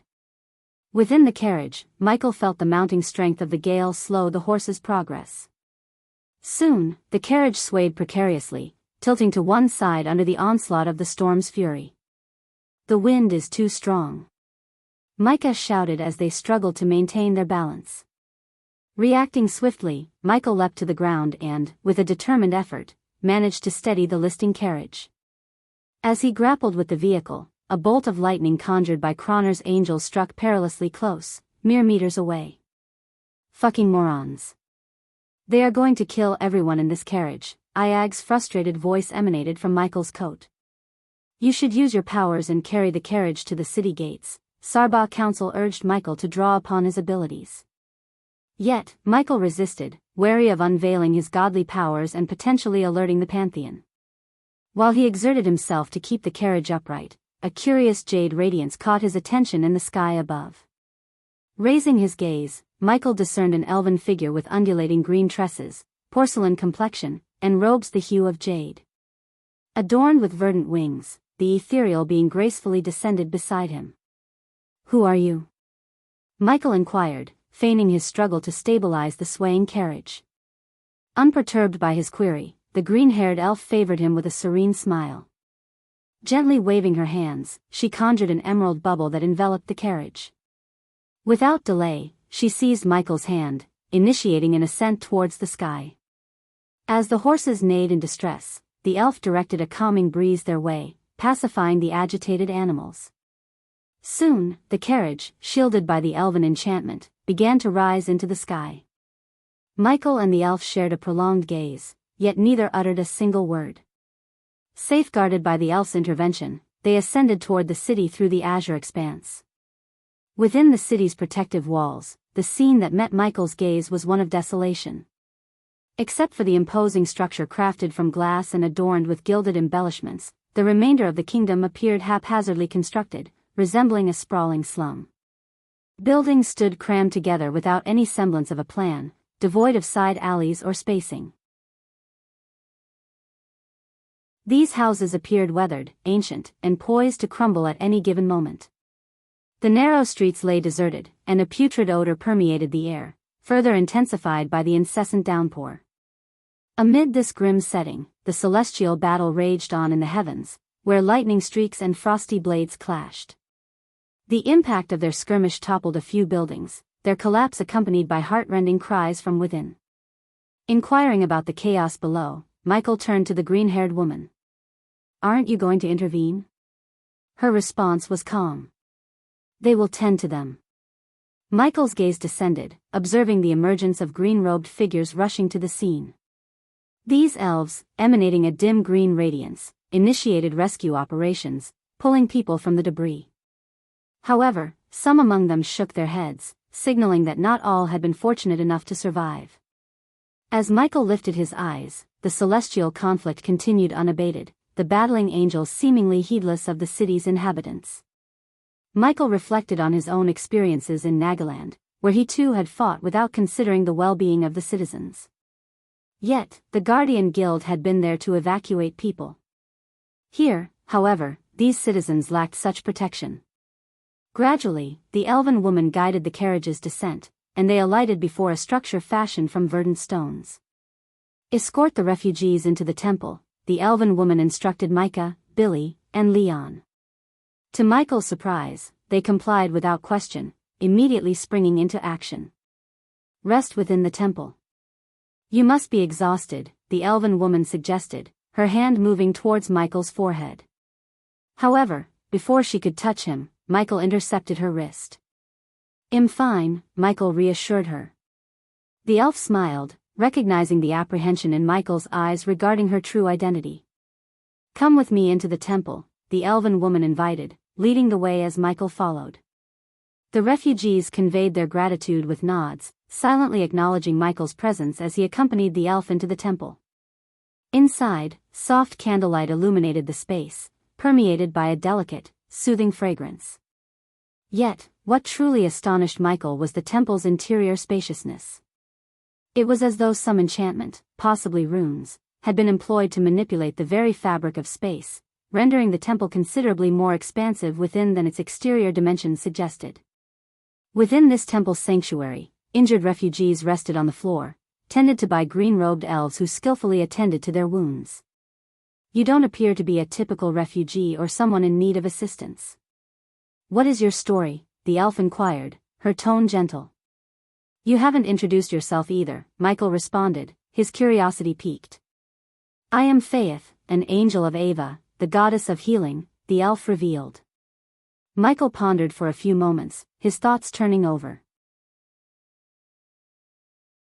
After some contemplation, he made up his mind to enlist Faith's assistance in locating Marlis worshippers. Ensuring the safe passage of Marlis followers back to her was paramount, as it required finding the individual among them who possessed an artifact from Marley, capable of opening a portal to her forest. John. I've come here to find the worshippers of Goddess Marley, Michael revealed, his decision finally made after careful consideration. Worshippers of Goddess Marley? Faith appeared surprised, yet a swift assessment of Michael seemed to provide her with some insight. You don't strike me as Marlis' typical angel, Faith commented, a hint of amusement in her voice. Marlis angel, Michael thought wryly to himself. Not. I just need to locate them and ensure they escape Nimboja before they're caught in the crossfire of the angelic battle, Michael explained, gesturing towards the temple's shuddering walls, a consequence of the ongoing celestial conflict. Do you happen to know where I can find Marlis worshippers? Michael inquired. In response, Faith let out a sigh, her eyes briefly revealing a glint of sorrow that Michael couldn't ignore. Unfortunately, I do know. However, it won't be a straightforward task to locate them, Faith replied. Michael sighed in acknowledgement. Believe me, nothing in my life comes easy, Michael's sigh carried the weight of his experiences. If you don't mind my asking, why are you extending aid to Goddess Marley? Faith's curiosity prompted her to question Michael's motives. Just repaying a debt, Michael offered, opting to keep his motivations guarded. The truth was, his intention behind helping Marley was to secure her alliance. In the impending struggles against Dagon and the Pantheon, Michael knew he required allies, given that most gods wouldn't readily side with the god of darkness. Gaining allies was crucial for his cause. Faith's nod was slow and contemplative, but her eyes betrayed a sense of skepticism about Michael. As a non-god, she couldn't naturally discern his true nature. At most, she might assume he was an angel or a formidable higher-level cultivator. To consider him a god would require witnessing the full extent of his powers, something he wasn't eager to reveal. Where can I find them? Michael inquired, directing the conversation back to the matter at hand. They're being held in Raynar's temple, Faith replied with a hint of sadness in her voice.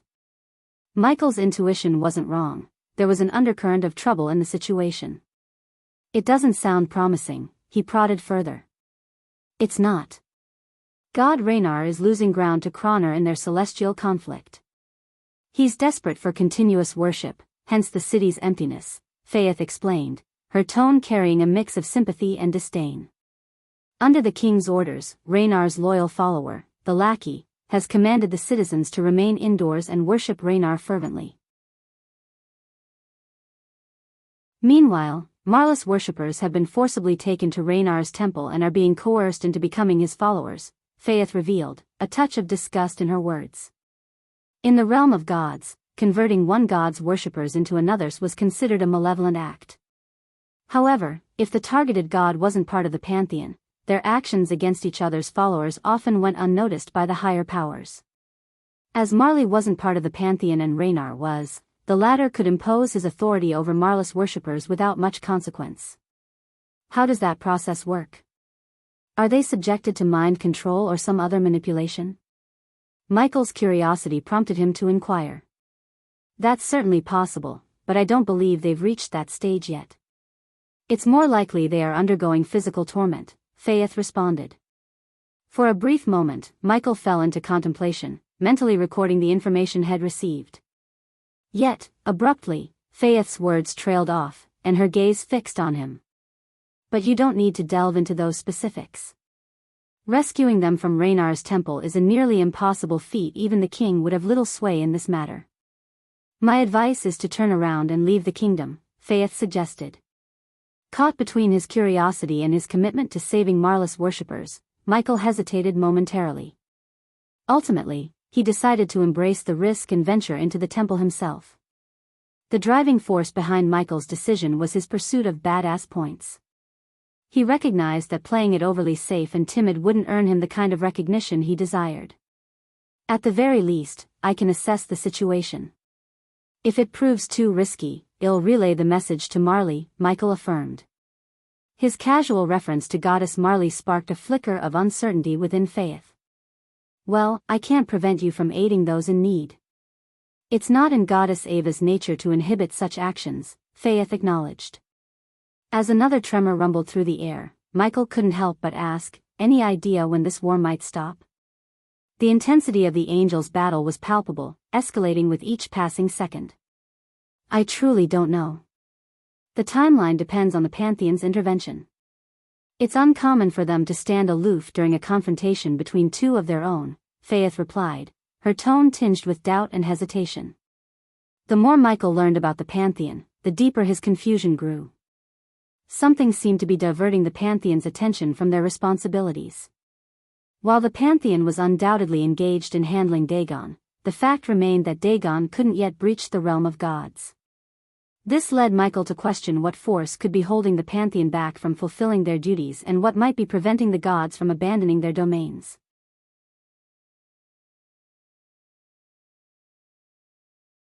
Chapter 1068, being the stealthy assassin. Once again when night descended upon Ambosia, Michael emerged from Goddess Ava's temple, bidding farewell to Faith.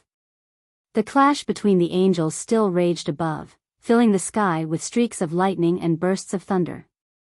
The flashes of Croner's angels' lightning illuminated Michael's path as he walked. Thankfully, the streets are clear of citizens, Iag quipped from within Michael's coat pocket. To blend into the darkness, Michael had swapped his earlier brown robes for a black coat over his armor. These gods and angels seem like real troublemakers, Sarba grumbled. Nithrol did mention that the realm of gods is far worse than the mortal realm, Michael recalled as he moved along the rooftops, carefully avoiding the gaze of the battling angels. After several tense minutes, Michael reached the imposing temple. Close up, it appeared even grander and more imposing than from a distance. The entire structure was constructed from glass, adorned with opulent gold accents. The glass bore a deep black tint that prevented Michael from peering inside with his naked eyes. Utilizing his X-ray vision, Michael spotted Raynar's angels patrolling around the temple's exterior. There's someone inside, tied to a chair and being subjected to torture, Michael murmured, his X-ray vision revealing a figure bound in the center of the temple. However, the features of the figure remained obscured. It's likely one of Marlis worshippers, Iag surmised. Agreeing, Michael inched closer to the temple. His inherent ability as the god of darkness rendered him nearly invisible in shadowy places. This wasn't considered the use of his powers, just a natural attribute. Blending into the darkness, Michael stealthily approached the temple. However, the main entrance was flanked by two gray-armored guards, their level of cultivation hidden from Michael's view. To discern such details, he would require a specific skill from the system or a rare artifact native to this realm. We obviously can't barge through the main door, Iag suggested, glancing upwards and spotting an opening. Perhaps we could fly in through that window, Iag suggested, but Sarba quickly dismissed the idea. No, I sense the presence of runes around us, Sarba interjected. Activating his X-ray eyes, Michael spotted shimmering runes in their vicinity. Thanks to his time spent with Elidir, the accomplished 6-star runemaster, he could faintly recognize the symbols. These runes have been placed here to prevent anyone from flying around the temple, Michael explained. You saw the runes? Are they similar to the runes in the mortal realm? Iag inquired with curiosity. Not exactly, but there are some similarities, Michael replied. Then how do you plan to ascend?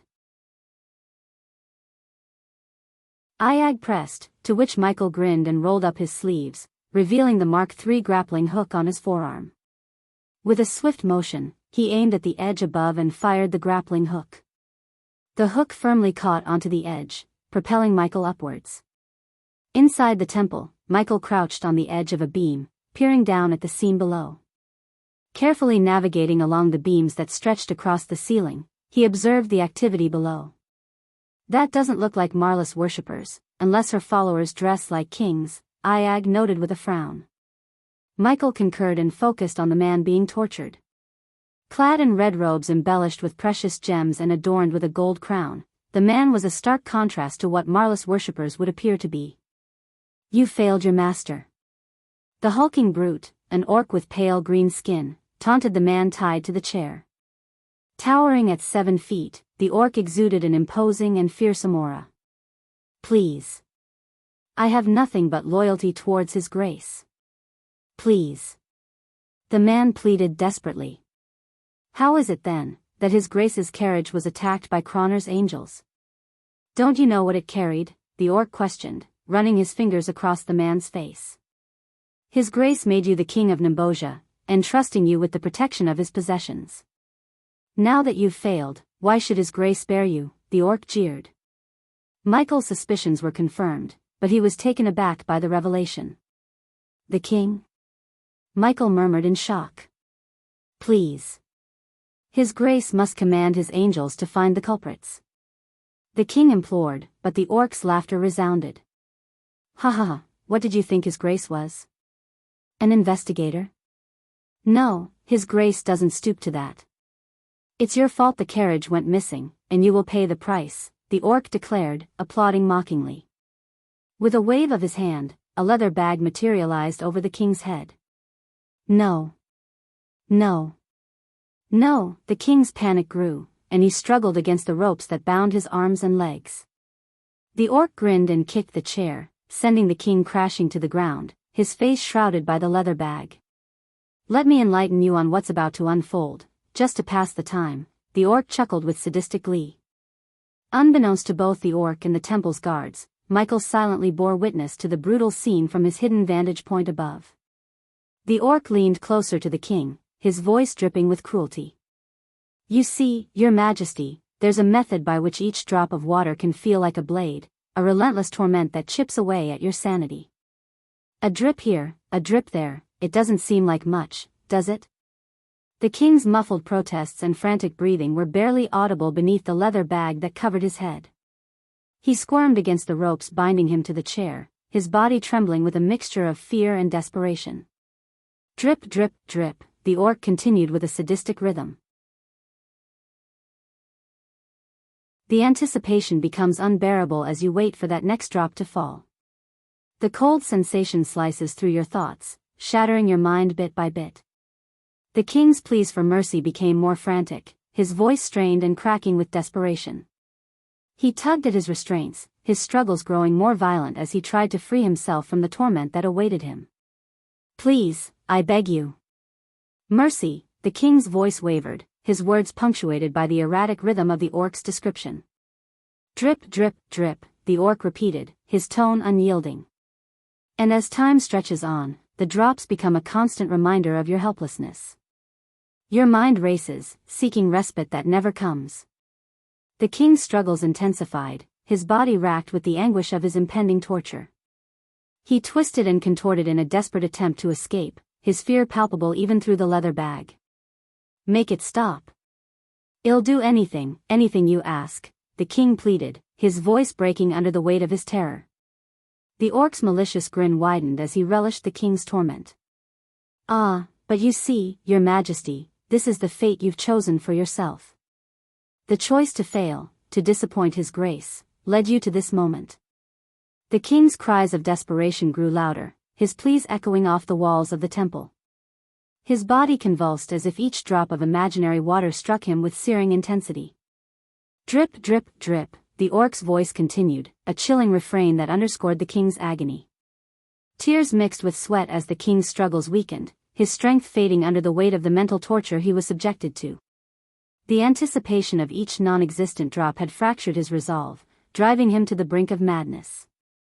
And in the shadows above, Michael watched in grim silence, his heart heavy with a mixture of pity and shock at the cruel scene unfolding below.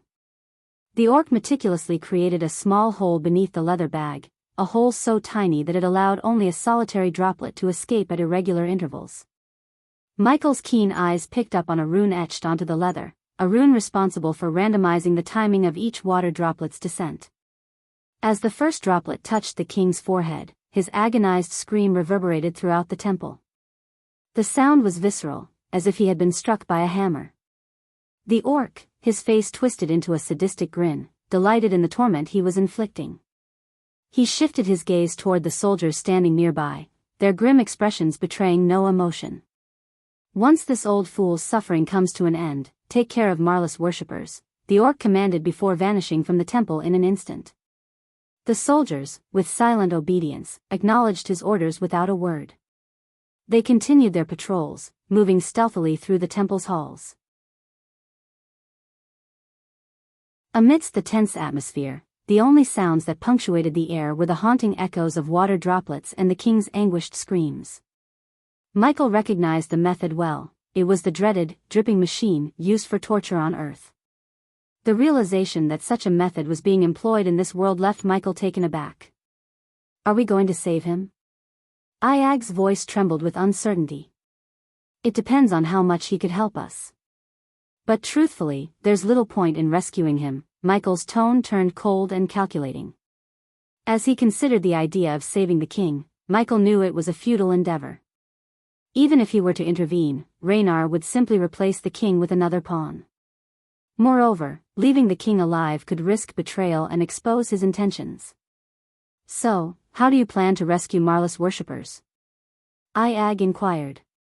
With good old-fashioned methods, eliminate everyone except one, and then extract information from him. Michael's smile was chilling in its intent. With that, he unsheathed his dark swords. Positioning himself on the beams, he watched the soldiers below with the aura of a deadly assassin. His dark armor and hair, fluttering in the air, added an air of lethal charm to his presence. Michael's blade swiftly dispatched the unfortunate soldier who happened to be directly beneath the beam where he crouched. After ensuring no prying eyes were upon him, he descended from the beam, striking the soldier through the head from behind. With the lifeless body in tow, he returned to his concealed vantage point above. Quite swift, Iag couldn't help but be impressed by Michael's efficiency. Ever since I started relying on spells and powers, I forgot how satisfying it is to take someone down with old-fashioned stealth, Michael remarked, a touch of nostalgia in his voice. 1 down, 8 to go, Michael said, cracking his neck. The cacophony of the king's screams and the ongoing battle among the angels provided the necessary cover for Michael's actions. Oblivious to their impending fate, the gray-armored soldiers continued their patrol within the temple premises.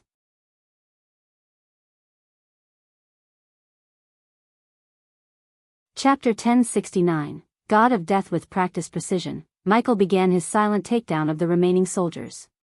He observed their patrol routes carefully, noting the patterns they followed. Each soldier had a specific path to walk, and Michael exploited this predictability to his advantage. As the king's agonized screams echoed through the temple, Michael moved swiftly and silently along the beams, using the shadows to his advantage. His dark armor seemed to merge with the darkness, making him nearly invisible. His movements were fluid, like a ghost gliding through the air. The second soldier walked beneath him, and Michael seized the opportunity. He dropped down, his blade finding its mark before the soldier could react. The body was quickly hauled up onto the beam, out of sight. Michael approached the third soldier's path, timing his movements to coincide with the soldier's turn. Just as the soldier passed beneath him, Michael executed a swift and precise strike. A paralyzing poison coated his blade, ensuring the soldier wouldn't raise an alarm. He repeated this tactic with the next 2 soldiers, eliminating them swiftly and silently. With 4 soldiers down, Michael continued his deadly dance with the remaining 4. He watched them closely, studying their patrol routes and waiting for the right moment. His movements were calculated, his strikes precise. He utilized a combination of poisons, stealth, and the element of surprise to neutralize each threat. As Michael's swift blade dispatched the 6th soldier, he noticed a shift in the king's screams. Amidst the pained cries, the king's voice took on a note of desperation. "Help, please, anyone." The pleas for assistance were a grim reminder of the man's suffering. But Michael's focus remained on his task. He moved with practiced ease, utilizing the ceiling beams to both hide the bodies and ascend higher within the temple. For the seventh soldier, Michael employed another paralyzing poison. The soldier's movements became sluggish, his eyes widening in realization before he fell to the ground, lifeless. Michael quickly disposed of the body and continued his ascent. The eighth soldier's patrol route brought him close to the king. The king's muffled cries grew more desperate as Michael approached. Michael's blade struck true, and the soldier fell silently. Michael's movements were swift, precise, and calculated, avoiding any unnecessary noise or spilling of blood. Finally, only one soldier remained. Michael watched the soldier's route, biding his time. He needed information, and this soldier would provide it. As the soldier approached, Michael opted for a different approach. He used a dart coated in a sleeping agent, rendering the soldier unconscious without killing him. With the temple now devoid of threats, Michael turned his attention to the unconscious soldier remaining. The king's desperate pleas for help fell on deaf ears as Michael moved swiftly and efficiently. He needed answers, and this soldier held the key. Ignoring the king's cries, Michael hoisted the unconscious soldier over his shoulder, his steps silent as he moved away from the gruesome scene. He needed a secure location for the impending interrogation. In a secluded chamber, Michael laid the soldier down. The man stirred groggily, his eyes widening in shock as he took in his surroundings and the dark figure before him. Who are you?" the soldier stammered, fear evident in his voice. Michael's helmeted gaze remained steady. "That's not important right now. What I need to know is the whereabouts of Marless worshippers." The soldier's confusion deepened. "Marley? I don't know what you're talking about." Michael's patience was wearing thin. He knew how to break even the most stubborn individuals. From his equipment, he produced a small syringe containing a pain-enhancing substance. Injecting it into the soldier's arm, he watched as discomfort twisted the man's features. The soldier's eyes shot open, and he tried to cry out, but Michael swiftly placed his gloved hand over the man's mouth. "Listen carefully. I'm only going to ask once. Where are Marless worshippers being held?" The soldier squirmed and wriggled his legs, a mixture of fear and pain evident on his face. He glanced at Michael with wide, terrified eyes, and finally, he gave a reluctant nod. "In the secret room beneath the temple," the soldier admitted, his voice trembling. "How do I access it?" Michael's tone was icy, his patience hanging by a thread. The soldier pointed a trembling finger at a seemingly ordinary lamp fixed to the wall. "Rotate the lamp clockwise, and a passage will open." Michael's dark eyes narrowed as he processed the information. He could tell the soldier was telling the truth, but he had one more card to play. "Remember, I can easily end your life if you're lying to me." The soldier's lips quivered, his gaze locking onto Michael's helmet. "You have no idea what you've done. You'll regret this." A mirthless smile tugged at the corner of Michael's lips. "I've done many regrettable things. Your fate is just another one." With a swift, decisive motion, Michael silenced the soldier forever, ending his life. He didn't have time for further hesitation or sentimentality. The soldier's usefulness had come to an end, and Marless worshippers awaited his rescue. "Ghost, I sense someone approaching us, someone powerful." Sarba warning reached Michael's ears, though his own scans had failed to detect any presence. Suddenly, all the lights within the temple were extinguished by an unseen force. The temple's heavy doors sealed shut with a muffled thud. In the darkness, Michael witnessed the guards stationed at the entrance collapse. His attention then turned back to the king, whose agonized cries continued to pierce the air. Just as he was about to move, a cold sensation brushed against his armor. A voice, dripping with a deadly aura, slithered from behind him. Well. What do we have here?" The voice was sneaky yet laced with danger. Michael felt a blade pressing against his armor, testing its strength. He tightened his grip on his dark swords, ready for any sudden moves. He knew he was dealing with a formidable opponent, one who had managed to approach undetected. "Thank you for adding a touch of excitement to this dreary temple." The man's tone was oddly amused. He continued to exert pressure on the blade, but Michael's armor held firm. "Nice armor," the man commented, acknowledging the challenge Michael's defenses presented. "Who are you?" Michael's voice was firm, his gaze locked on the figure behind him. He made no sudden movements, recognizing the threat this stranger posed. "An assassin of your caliber should know that the one holding the blade tends to be the one asking questions. You've orchestrated quite the spectacle here, a masterful display of assassination without alerting the guards. But I must admit, I'm more intrigued by you." The man's words dripped with intrigue and a twisted sense of admiration. Pushing Michael slightly forward, the unseen assassin allowed him to pivot around, facing his enigmatic adversary. As he turned, the veil of invisibility was lifted, revealing the assassin in all his sinister glory. Cloaked in dark crimson robes, the figure emanated an aura of malevolence. In his hand gleamed a blood-red dagger, its edges glinting ominously. Michael's gaze was drawn to a strand of raven-black hair that cascaded from under the hood, framing a face that remained enshrouded in shadow. Yet, what caught Michael's attention were the eyes, glistening with a crimson hue that seemed to pierce through the darkness. "Well, this is an unexpected twist." The assassin's voice was silk and steel combined, a blend of amusement and intrigue. "I hadn't anticipated stumbling upon a fellow practitioner of the art." A wry smile tugged at Michael's lips. "So, what gave it away? The dark attire, the blades, or the fact that I'm sneaking around a guarded temple?" The assassin's smile grew devilish, a gleam in his red-tinted eyes. "Oh, it's more than just appearances. There's a certain energy about those who walk in the shadows. A familiarity, a kinship. It takes one to know one, you see." Michael cracked his neck and regarded the assassin. "So, what's the next act in this little performance?"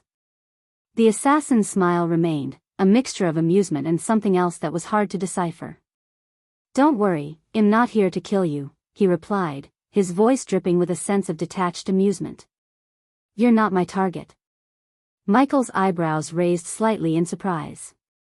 "Then who?" The assassin's gaze shifted to the king, who was still bound and writhing in agony.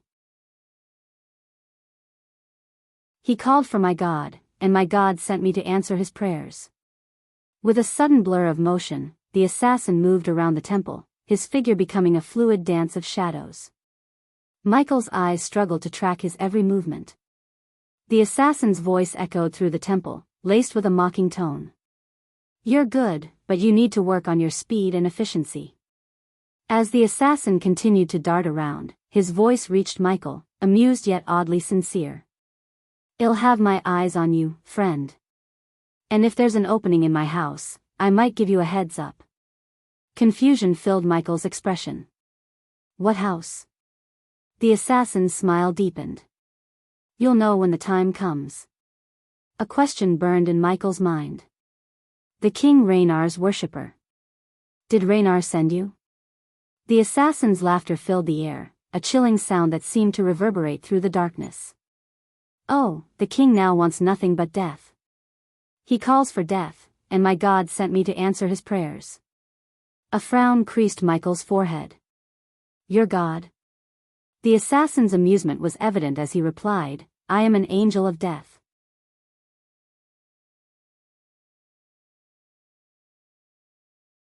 Chapter 1070, New System Functionality. Michael's frown deepened as he processed the revelation that the assassin before him was indeed an angel of death. The shock was palpable on his face, and the assassin seemed to take amusement in it. Normally, encountering an angel of death would be your final moment, the assassin taunted, a smugness underlying his words. "But for you, I'll make an exception." "Why?" Michael's curiosity pushed him to question, seeking understanding. However, before an answer came, the assassin's movement caught him off guard. In a blur of blue, the assassin appeared behind Michael.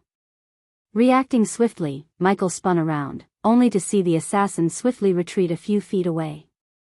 He's showing off, Iag muttered, clearly unimpressed. The assassin then took a moment to showcase his eerie fascination with his dagger. Licking its surface with an almost sickening relish, he charged at Michael with the dagger held high. Michael's instincts took over, and he raised his dark sword to block the incoming strike. Slow, the assassin remarked casually, as he attempted a swift slash toward Michael's throat. Reacting with lightning reflexes, Michael bent backward, his body forming a near-perfect arc to evade the dagger's edge. He countered with a powerful swing of his leg, aiming a kick at the assassin. Nice flexibility, the assassin commented, sounding like he was critiquing a performance. In the blink of an eye, the assassin leaped into the air, disappearing from Michael's direct line of sight. Where is he? Can you sense him, Sarba? Iag asked, remaining in Michael's black coat. No, Sarba said. Sarba's inability to sense the assassin's location added to the challenge. Michael activated his X-ray vision, scanning his surroundings for any trace of the elusive opponent. Yet, the assassin managed to surprise him once again, materializing above his head. Reacting on pure instinct, Michael lunged backward, narrowly evading the assassin's aerial attack. The assassin adjusted his trajectory with uncanny agility, delivering a powerful kick to Michael's chest that sent him hurtling through the air. Gritting his teeth, Michael quickly regained his bearings, using his momentum to stabilize himself. He charged forward, channeling every ounce of his physical speed into his movements.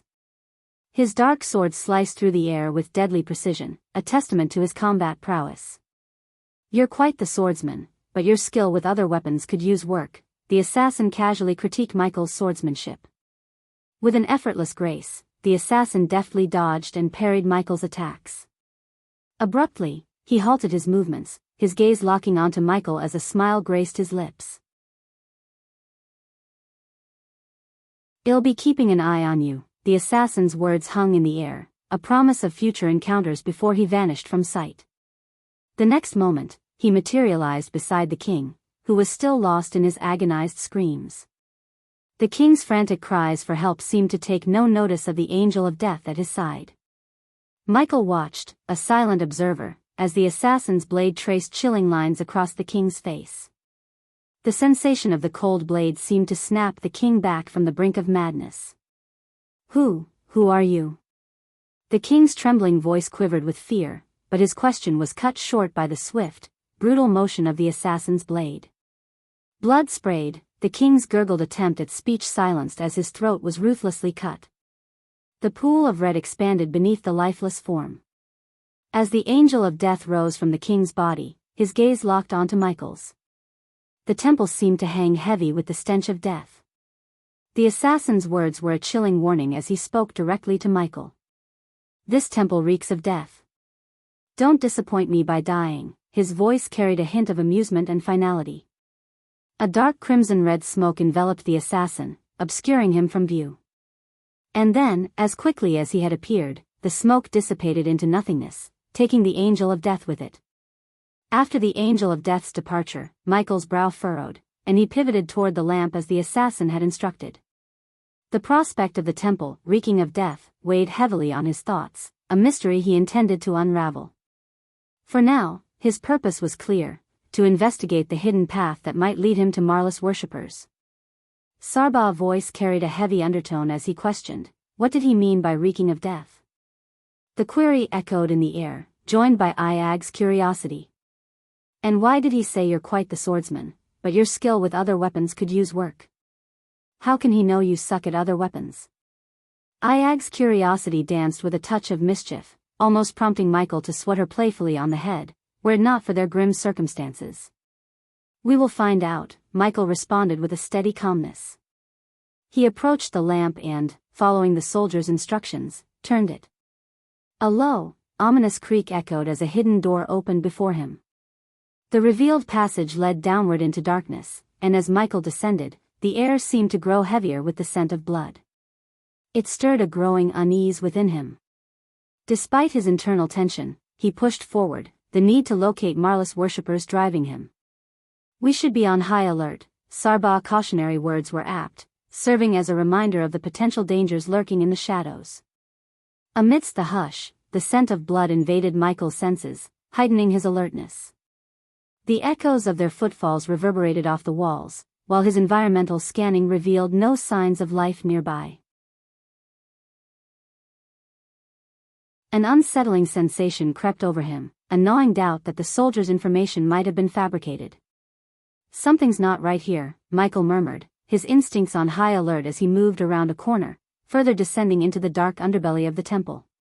The next turn revealed a scene that froze him in his tracks. Looking at the horrifying scene, even the usually calm and quiet Kane widened his eyes. "What the fuck happened here?" Iag's voice trembled with shock and horror.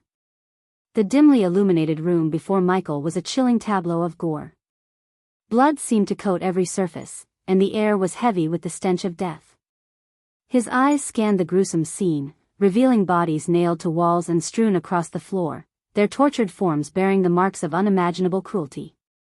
Amidst the grisly tableau, Michael's gaze settled on a lifeless woman, a faint glow emanating from the medallion around her neck. As he cautiously approached, his steps mingling with the blood underfoot, he reached out to pick up the tree-shaped medallion. A pulse of energy coursed through him as he held it in his hand. "They must be Marlis worshippers," Sarbaugh's voice trembled, the weight of the tragedy evident in his tone. Even his normally sharp demeanor was softened by the heartrending scene before them. "The damn orc was talking about their corpses," Iag's voice quivered with anger, her frustration at the senseless violence palpable. Michael wasn't prone to sentimentality or shedding tears, having taken lives when necessary, but even he felt a pang of empathy for Marlis followers. The fate they met was a gruesome one, and as far as he was concerned, no innocent beings deserved such a horrifying end. "Raynar clearly meant business," Michael muttered, his gaze sweeping over the carnage and devastation. "I now understand why the Angel of Death mentioned the reek of death," Sarbaugh observed somberly. The weight of the situation pressed down on them, leaving Iag seeking answers. "So, what's our next move?" "There is nothing we can do. We should report this to Marley and let her decide how to handle it." Michael's response was a mixture of resignation and practicality. Iag, however, held a different perspective. "I think we should do something, Ghost." "Like what?" "Challenge the entire pantheon of corrupt gods and try to purge this world of evil?" Michael chuckled darkly. "Listen, I feel bad for them, I do. But we're not strong enough to take on the gods. Hell, we have no idea about the full extent of their powers. Any wrong move and we will have gods and angels chasing us," Michael countered, his voice laced with a touch of frustration at Iag's impulsive suggestion. However, as Michael uttered those words, a sudden headache throbbed in his mind, accompanied by the system's voice echoing in his consciousness. "The host should seek justice for the innocent. The host has unlocked quest functionality. The quest, God Killer, has commenced. Seek retribution against Raynar and avenge Marlis worshippers. Upon completing the quest, the host will receive the location of a hidden base of operation in the realm of gods." Michael stood in a mix of surprise and shock as the words from the system reverberated in his mind. While it wasn't the first time the system had provided suggestions or guidance, this instance felt different. It was as if the system was compelling him to undertake the quest and see it through. "You won't be able to accumulate badass points in the realm of gods as you did in the mortal realm. Embrace your destiny as the assassin you were meant to be and establish your legacy within the realm of gods." The system's voice resonated with a sense of finality. Michael refrained from discussing his decision with Vidora and silently resolved to undertake the quest. After a brief pause, he exited the system interface and cast one last gaze upon the grim scene of lifeless bodies. His attention then shifted to the tree-shaped medallion he held in his hand. Focusing his intent on the medallion, he activated his analyzer skill. The medallion of Marley possesses the ability to conjure a vortex leading directly to Marlis Forest. This medallion can only be used once, relayed the analyzer skill's information to Michael. Taking a steadying breath, he injected a thread of arch energy into the medallion and triggered its power. Soon, a swirling vortex materialized before him. "Let's go," Michael uttered resolutely and stepped into the vortex, his form vanishing from the confines of Raynar's temple. In an instant, the world transformed as he emerged within the embrace of Marlis Forest. Sunlight filtered through the lush canopy above, a stark contrast to the nighttime he had left behind in Nimbosia. Marley, Michael's voice reverberated, carrying across the expanse of the divine forest. He pivoted, his eyes falling upon the portal which promptly dissipated, severing his connection to Nimbosia. As he turned back, several figures emerged from the shadows of the forest, their forms gradually becoming clear. To his astonishment, their attire mirrored that of the gray-armored angels he had encountered in Nimbosia, complete with wings reminiscent of Raynar's servants. A voice cut through the air, laden with lethal intent. The God of Darkness. The words dripped with a chilling welcome. The speaker removed his helmet, unveiling an elven countenance adorned with silver hair and pointed ears. I heard no one extended a welcome to you in the realm of gods. Let's rectify that, the elven angel announced, his hand moving to draw his sword.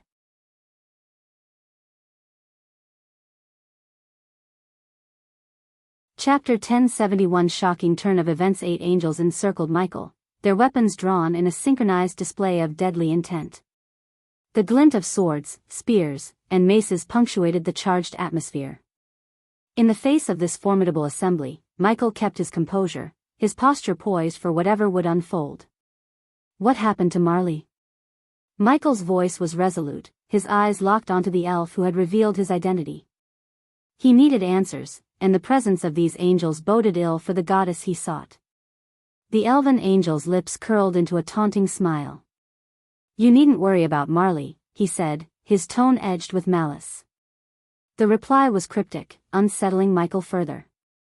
As the tension escalated, the angels tightened their formation, readying for conflict.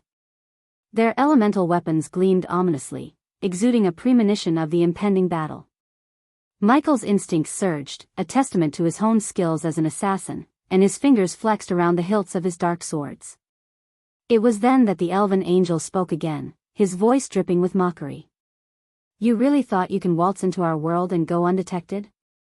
He chuckled, the sound a mixture of amusement and condescension.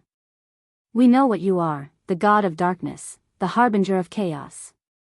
Michael's eyes flickered with a blend of surprise and unease. How did they know about him? We aren't as ignorant as you might believe, the elven angel continued, his voice low and measured. We've observed your actions, seen your defiance. But do you truly comprehend the powers that reside within this realm? The 8 angels shifted, their stance shifting to one of readiness. Michael could sense an aura around them, a resonance with their weapons. A growing energy that mirrored Raynar's essence. We are at the elemental attunement realm, the elven angel explained, his voice tinged with satisfaction. Raynar, the level 4 god of this realm, granted us a sliver of his power.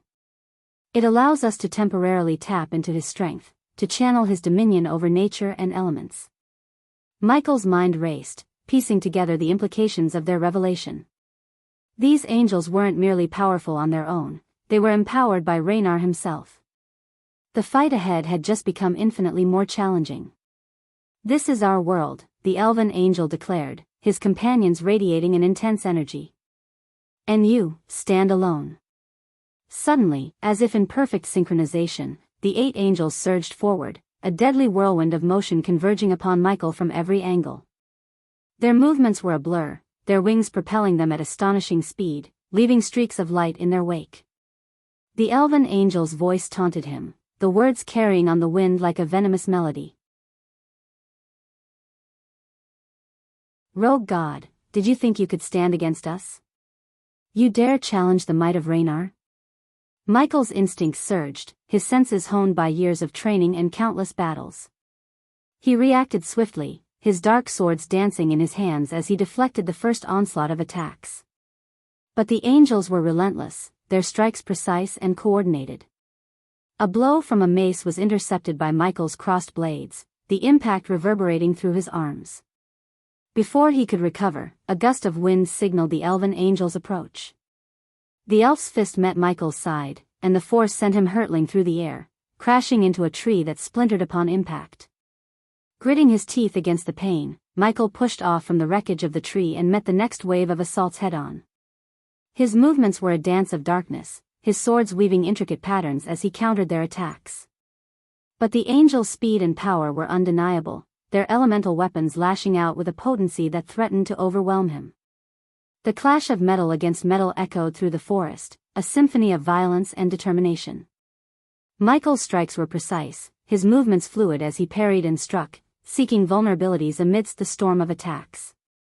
Yet, the angels' synchronized assault proved a formidable challenge, their seamless coordination closing off any openings.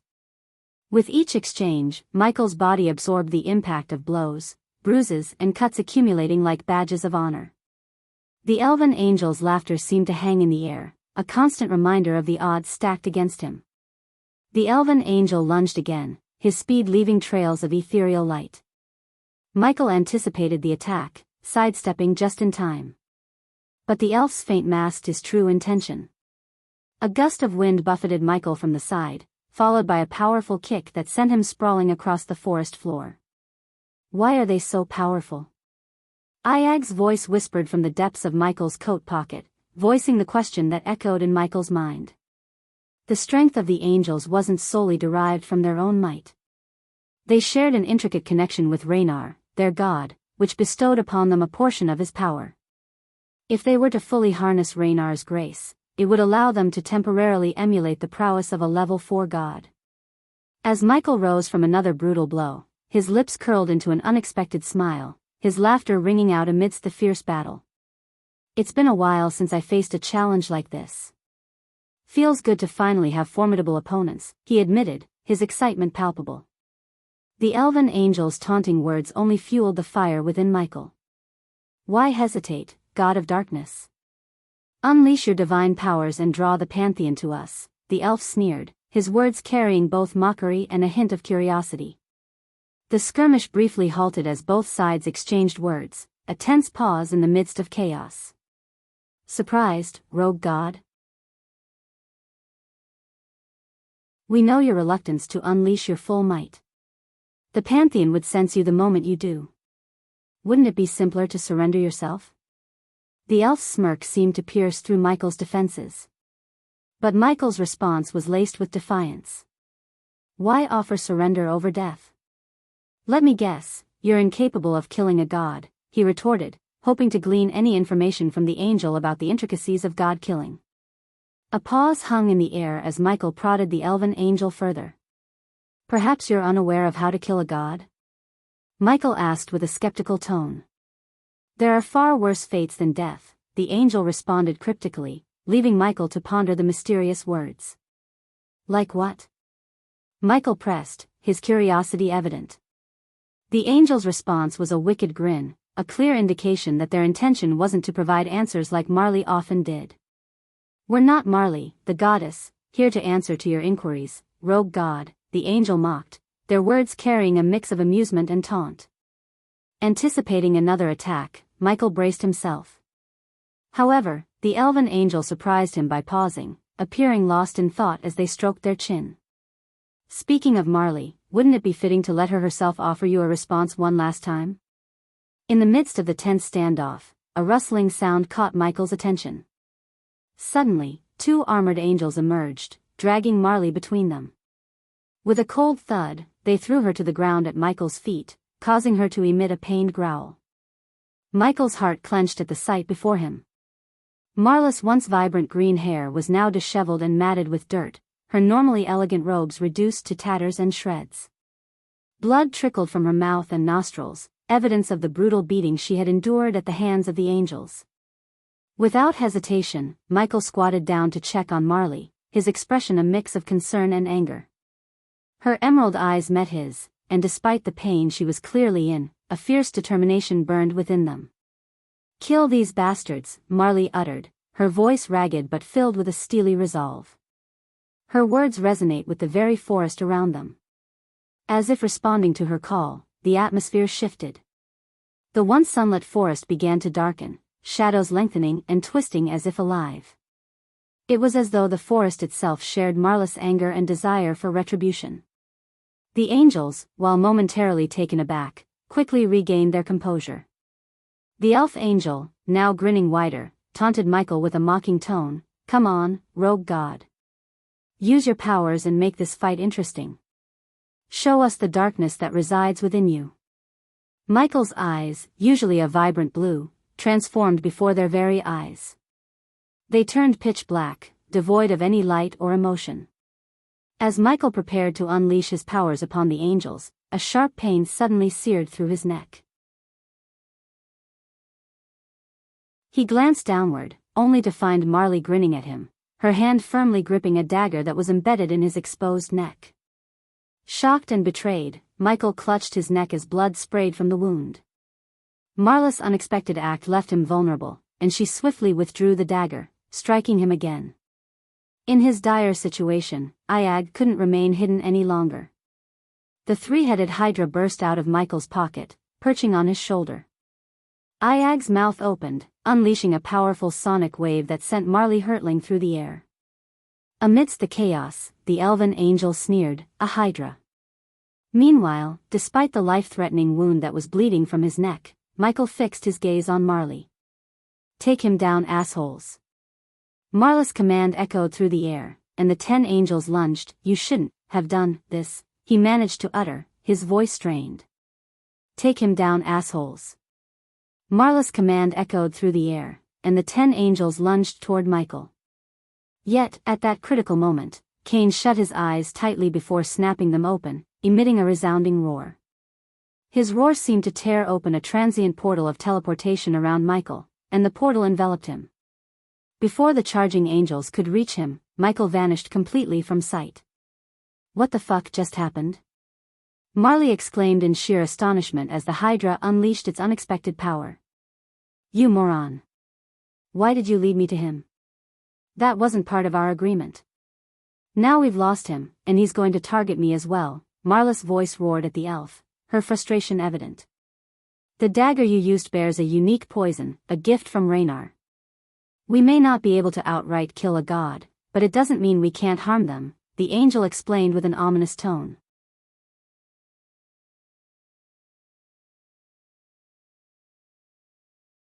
Chapter 1072 The Realm of Hades. Both Sarba and Iag were unaware of Cain's teleportation ability, but in that moment, more immediate concerns took precedence over questioning him. To their astonishment, they found themselves inside a familiar location, the temple of the goddess of healing, Ava. As Michael abruptly materialized within the temple, Faith was taken aback. She rushed to his side, her worry evident in her expression. "What happened?" Faith's concern was palpable as Michael clutched his throat and collapsed, blood continuing to spurt from the wound. Faith's attention was also drawn to the three-headed hydra perched on Michael's shoulder. Iag wasted no time in explaining the urgency of the situation. "We can't waste time on explanations. Heal him," Iag urged urgently. Realizing the gravity of the situation, Faith swiftly waved her hand, and a soothing green wave emanated from her, gently enveloping the hall. As the wave passed over the patients in the temple, they all slipped into a peaceful slumber. "We need to take him to my chamber," Faith declared decisively. With another wave of her hand, an invisible force lifted Michael off the ground and guided him through the doorway. Through the threshold, he was carried into Faith's private chamber. The Dora settled on Michael's chest, their concern evident in their gaze. Faith's chamber exuded a sense of coziness, with a carved wooden statue of a woman positioned at its forefront.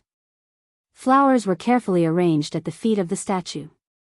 Throughout the room, several herbs grew in pots, emitting a soothing aroma.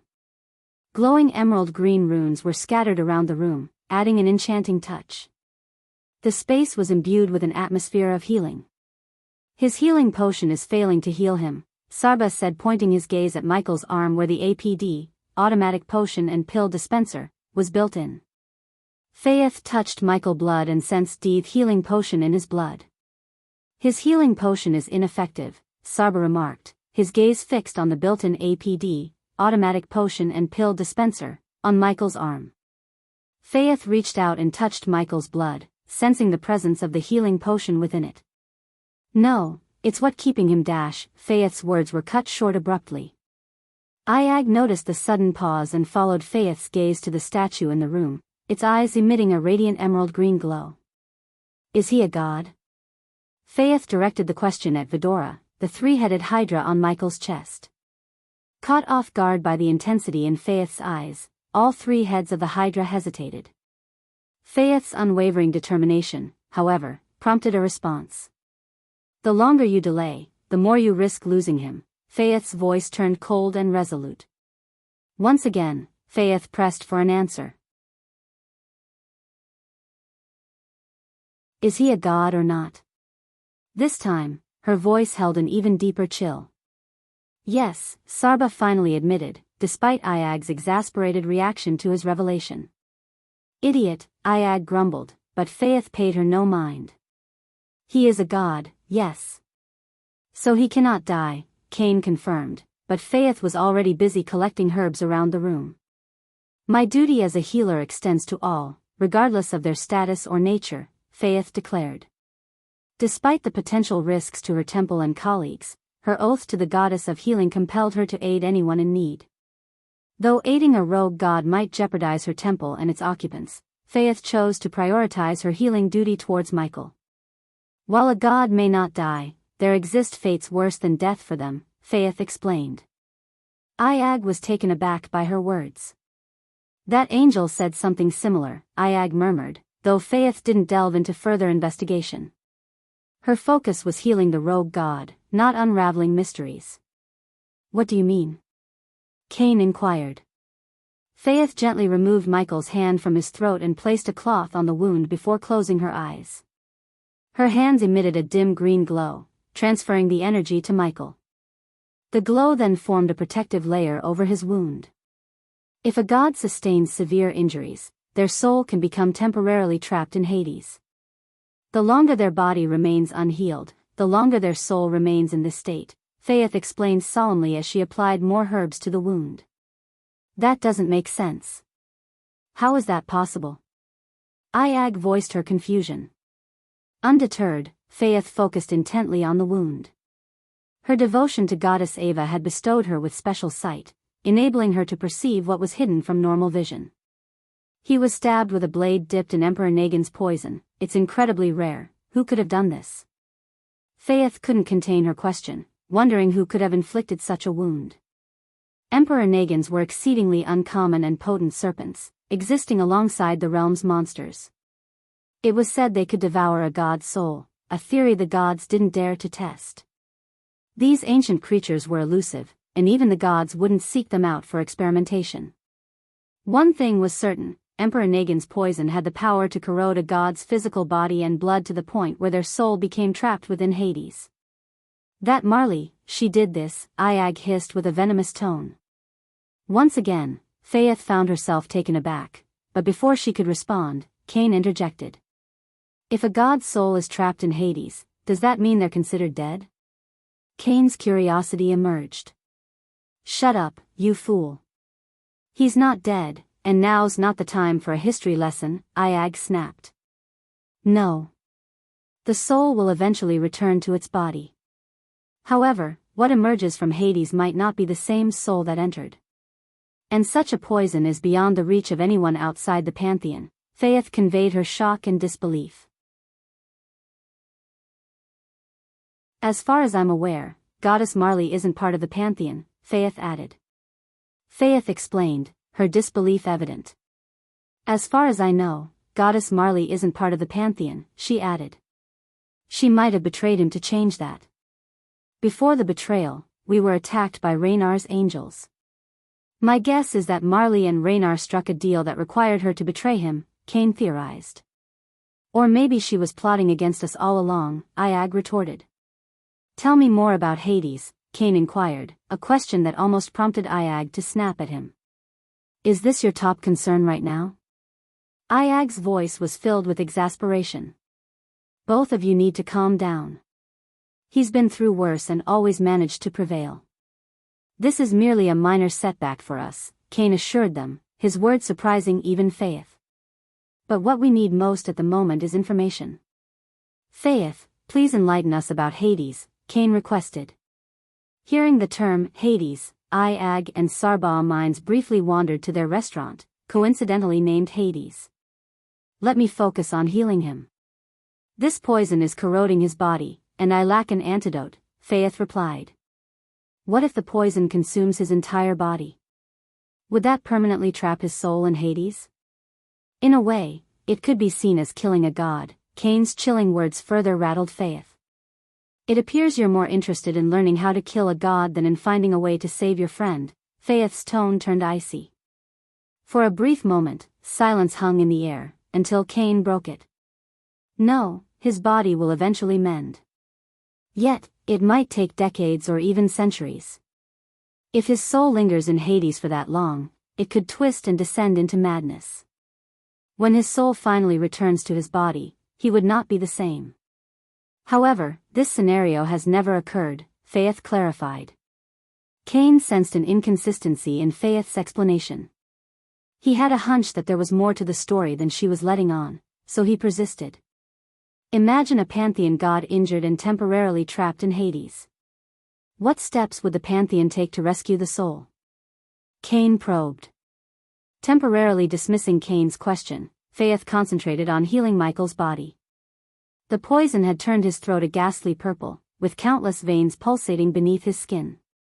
Only rare substances like Emperor Nagin's poison can ensnare a god's soul in Hades. This is one approach the pantheon employs to deal with rogue gods, such as your friend here.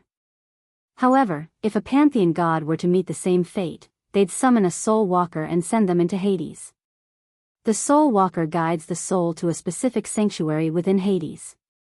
What follows is largely speculation, Faith explained. What's your speculation then? Cain inquired. The most likely outcome is that this sanctuary keeps the soul intact and rational until the god's physical body is fully restored. But I lack concrete knowledge about the intricacies of Hades, aside from what's known within the pantheon, Faith sighed. If you can't fully heal his body to reunite his soul, we might need to locate one of these soul walkers you mentioned. Do you have any idea where we can find one? Sarbah's words held both urgency and concern. The antidote, Faith replied. Please tell me you know where we can find this antidote. That's a question best posed to the pantheon. I can halt the poison's corrosive effects, but I can't completely heal him without the antidote, Faith replied. Please tell me you know where we can find this antidote. Iag's tone was laced with desperation. Before Faith could respond to Iag, a forceful knock echoed at the door. Lady Faith, a voice laden with fear called from outside. I'm busy at the moment, Faith replied. God Raynar's angels have arrived, the voice urgently conveyed. Upon hearing this, Iag's heart seemed to stop momentarily. Damn it. How could they have found us? Sarbah growled anxiously. Perhaps it's just a coincidence, Cain speculated. Seeing the urgency in the situation, Faith swiftly directed them in a hushed tone. Quick, get under here, she whispered, waving her hand as the wooden floor beneath them creaked open. With practiced movements, she carefully placed Michael's wounded form and Vidora under the hidden compartment. She closed the door over them, her eyes locking onto Vidora's as she held a finger to her lips. Stay quiet and still, Faith whispered to Vidora, who nodded in response.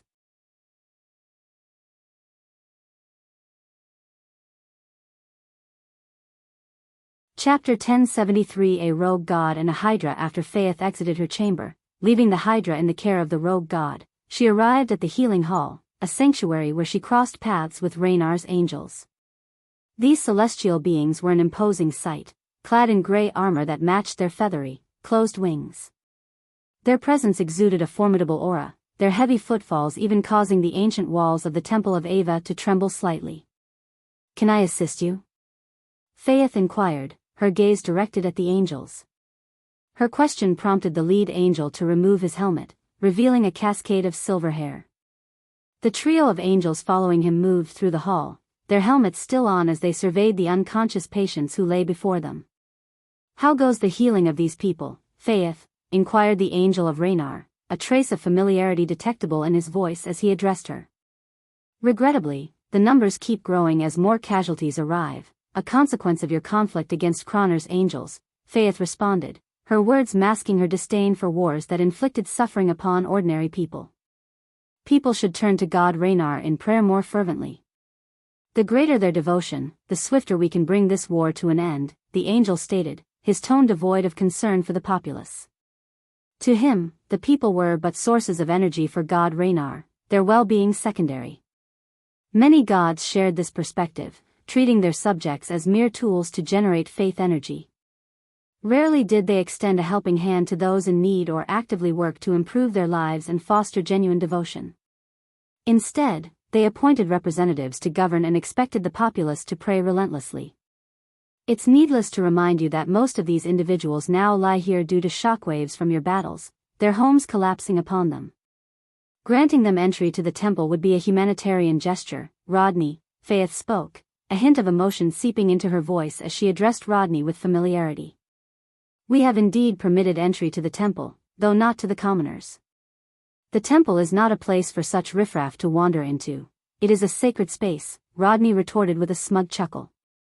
Both you and I know that nobles don't devote themselves to the gods as fervently as commoners do.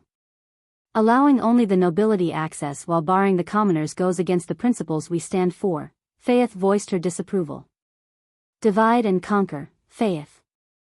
God Raynar is not like your goddess Ava. Your goddess advocated unity above all else, and what did that lead to? Her own realm turned against her, banishing her. Rodney's voice dripped with arrogance and mockery, directed at goddess Ava. Faith's blood simmered at Rodney's words, her temper flaring. But she maintained her composure, understanding that her anger could provoke Raynar into destroying the temple. Its destruction would leave the people without refuge, countless lives lost. However, my purpose here does not involve delving into the complexities of ruling a realm, Rodney drawled as he walked past Faith, his gaze sweeping across the hall as if searching for something. Why have you come, Rodney? Faith queried. We've detected an unusual teleportation energy within the kingdom, Faith. You know well that teleportation portals are forbidden within the kingdom. Even in times of war, we cannot allow breaches of our laws. Otherwise, what would become of our realm? A lawless land overrun by chaos, Rodney articulated slowly, encircling Faith as he spoke. Rules, as God Raynar would often say, are what set us apart from beasts, Rodney remarked. If anyone were to use a teleportation portal within my temple, I would undoubtedly be aware, Rodney. Furthermore, your search is misplaced. If portals were activated, it's more likely the doing of nobles, Faith exclaimed as a chuckle escaped Rodney's lips. Why the agitation, Faith? After all these decades, you appear unusually displeased with the nobles, Rodney noted. Times change, Rodney, and so do individuals, even angels like us, Faith replied. Rodney's smile in response to her words spoke volumes as he proceeded toward the door leading to her chamber. Well, I'm certain you have nothing to hide. Merely open the door, and if no secrets lurk within, we will leave. I have a score to settle with Croner's angels, Rodney chuckled. Yet, as Rodney drew closer to the door, a surge of unease coursed through Faith. Unbeknownst to Rodney, a rogue god lurked within that very room, accompanied by a natural-born hydra, not one bred within the confines of scholarly laboratories. A natural-born hydra in the company of a rogue god would not only astonish Rodney but potentially lead him to eliminate Faith and her entire sanctuary for harboring a rogue god. Their encounter to Rodney and his comrades. Otherwise, Rodney would have arrived prepared to confront a rogue god. Thankfully, fate favored Michael and Faith. The angels who had attacked Michael in Marlis Forest lacked the means to communicate their encounter to Rodney and his comrades. Otherwise, Rodney would have arrived prepared to confront a rogue god. That room is my private sanctum, and you possess no authority to enter, Faith responded icily, though Rodney simply laughed off her retort. Faith, I like when you get all feisty. I've seen glimpses of Goddess Ava's angels displaying such fire. Cute, I must admit. But remember, you're within Raynar's domain now. Your personal chamber is under Raynar's domain. Unless, of course, you're hiding something in there. I hate to destroy this fine craftsmanship, Rodney trailed his fingers along the door's surface, a chuckle accompanying his words. Go ahead, Faith relented, her voice carrying a hint of resignation as Rodney turned the doorknob, granting access to her personal chamber. Within the confines of the room, Vidora maintained a vigilant stance, perched atop Michael's unconscious body. Through the gaps in the weathered wooden floor, she caught sight of Rodney's entrance, his figure slowly making its way inside. The thudding of his boots reverberated against the floor, magnifying the creaking sounds beneath his weight. "Goddess Ava," Rodney's voice reverberated, his gaze locking onto the statue of the goddess. He moved forward, his footsteps echoing within the confined space. "A tragic fate she suffered," Rodney remarked, eyes sweeping across the room as he absorbed the somber atmosphere. With two of Rodney's angels stationed as sentinels by the door, Faith trailed after Rodney as he entered her chamber, followed closely by the remaining angel. As the scene unfolded, her heart's rhythm quickened, her gaze directed downward towards the floor concealing the rogue god and his accompanying hydra. "A truly enchanting room. I always imagined your personal space to bear such an ambience," Rodney commented, his hands folded behind his back as he strolled around the room with a measured air. The wooden planks beneath his feet emitted soft creaks under his weight, drawing his attention as he stood over the precise spot above Vidora and Michael. A wry smile graced his lips, and he rapped the floor with his fingers before turning his gaze towards Faith. "Allow me to ask once more, Faith. Are you hiding something?" Rodney inquired, his presence looming directly above Michael and Vidora. Internal panic gripped Iag as she whispered in a hushed tone to Kane, her voice laced with urgency. "Fuck it, Kane, use your teleportation again, take us out of here." Kane's response was a disheartening shake of his head. "I can only use my ability once in a day." Realization of their dire situation weighed heavily upon Iag. "Then we are fucked. We're about to be discovered and killed," she growled, her words laced with a mix of dread and resignation, fearing that any louder would betray their presence to the angel above. Meanwhile, in the midst of this tense standoff, Faith's thoughts raced. She couldn't ignore the potential repercussions of sheltering a rogue god. Yet, her oath to Goddess Ava, the goddess of healing, resonated deeply within her. It was her duty to tend to those in need, regardless of their origin. And even though her acquaintance with the rogue god was short, Faith couldn't bring herself to betray him. "Silence speaks volumes," Rodney's voice sliced through the air as he unsheathed a silver sword, his intentions evident. With deliberate intent, Rodney crouched down, his fingers curling around the floorboard. He pressed his hand into the wood, the floor splintering as he exerted force. Rather than fumbling for a concealed latch, he tore open the floor itself. As the hidden compartment was unveiled, his eyes widened in astonishment at the sight before him, an unconscious young man shrouded in black robes, accompanied by a three-headed hydra. "Well, what have we stumbled upon?" Rodney's tone dripped with malevolence, his surprise palpable. His angels flanked Faith, their collective stance poised and ready.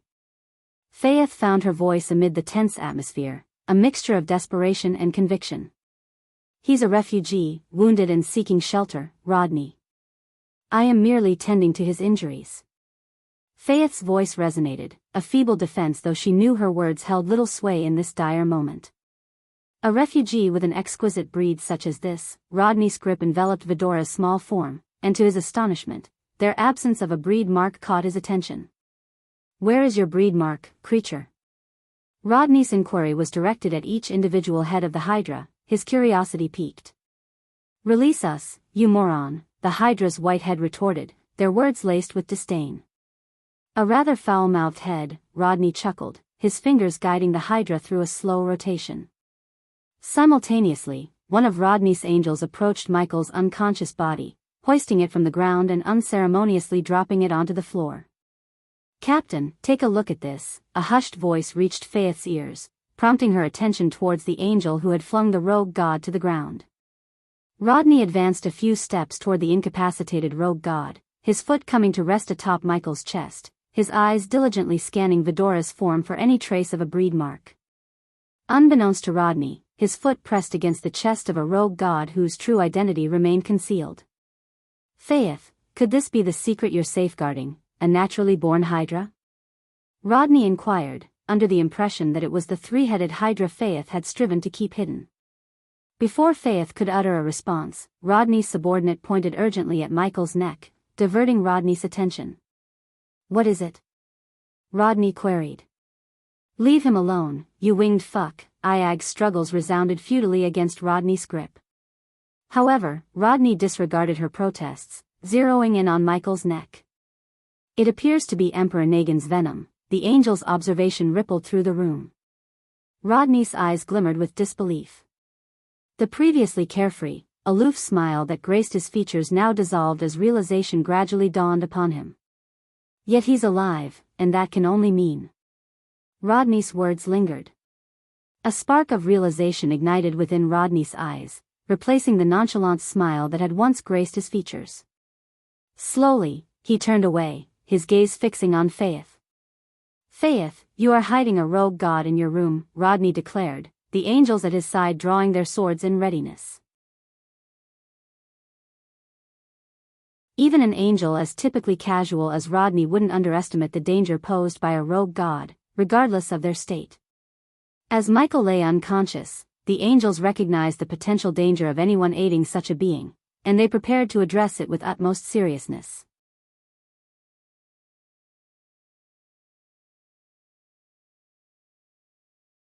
Chapter 1074 An Angel from the Pantheon. "I've always suspected you of engaging in covert activities, Faith, but this is on a whole other level." Rodney's voice conveyed shock and disbelief. "A rogue god paired with a naturally born hydra. It seems Fortuna herself has graced me with her favor," Rodney exclaimed, a chuckle of disbelief escaping him. "Unfortunately, Fortuna seems to have turned a blind eye to you. Not even your goddess Ava, were she to reveal herself, could shield you from the consequences now.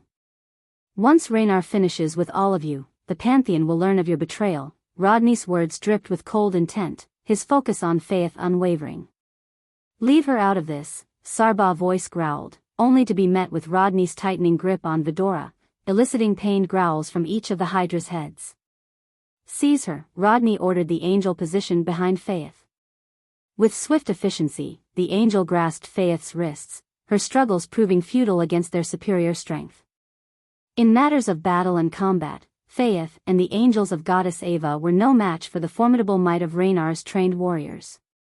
While Faith's kind was dedicated to healing, Raynar's angels were honed into formidable warriors. "You, my dear, are about to become a prized exhibit in Raynar's collection," Rodney mused, his gaze fixed upon Vidora.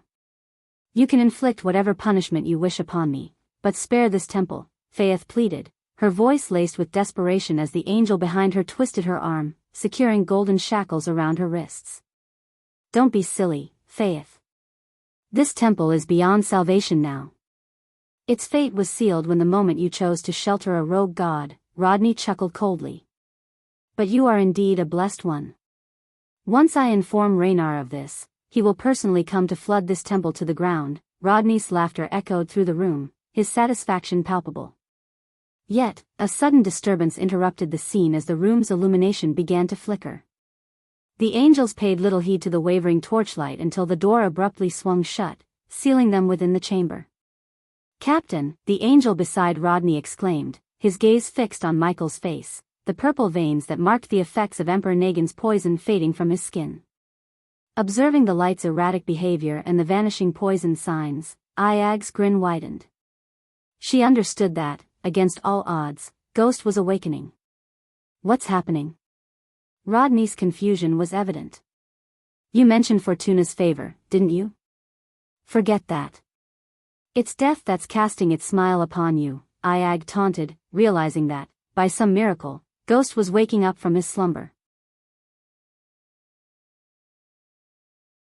Out of nowhere, unfamiliar black flames consumed the rogue god, creating a blanket of darkness that Rodney had never encountered before. The angels felt an intense surge in temperature, forcing Rodney to hastily retreat from the searing heat that engulfed the rogue god. Faith's eyes widened as she sensed the Emperor Negan's poison being consumed by the black flames, a realization that dawned on her in astonishment. Without warning, the room's lights were extinguished by an invisible force, shrouding everything in deep darkness. Yet, this darkness held an unsettling quality that Faith couldn't quite place. "Now even your god's father can't save you," Sarbaugh's voice dripped with icy certainty. Rodney responded swiftly, snapping his fingers to conjure a ball of light at his fingertips. The luminous sphere emitted an eerie blue radiance, dispersing the shadows within the room. However, the ball of light created by Rodney hovered above, casting an eerie blue glow that contended against the inky blackness. Yet, the orb's efforts to dispel the darkness were met with resistance, preventing it from fully illuminating the room. Iag's anticipation and excitement were palpable in her words.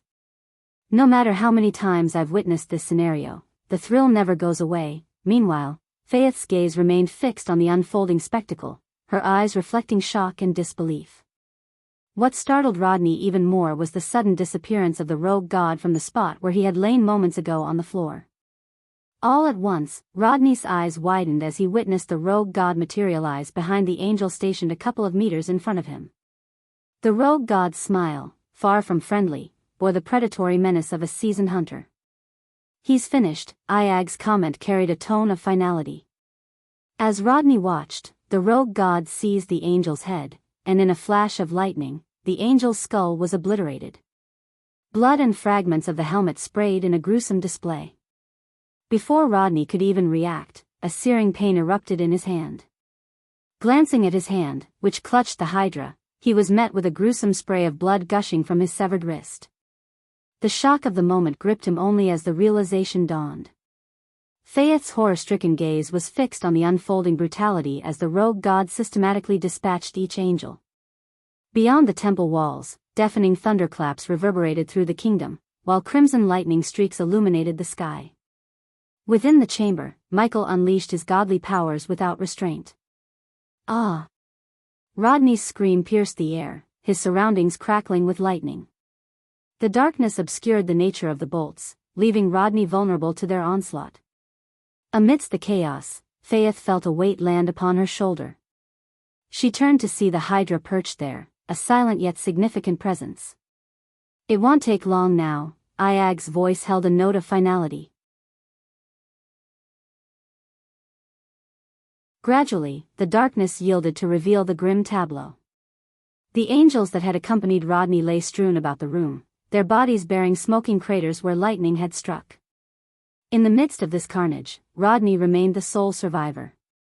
"Raynar will hunt you down." Rodney's words trembled through the air. His smile sent shivers down Faith's spine, a chilling expression even amidst his bleeding wounds and the remnants of lightning strikes.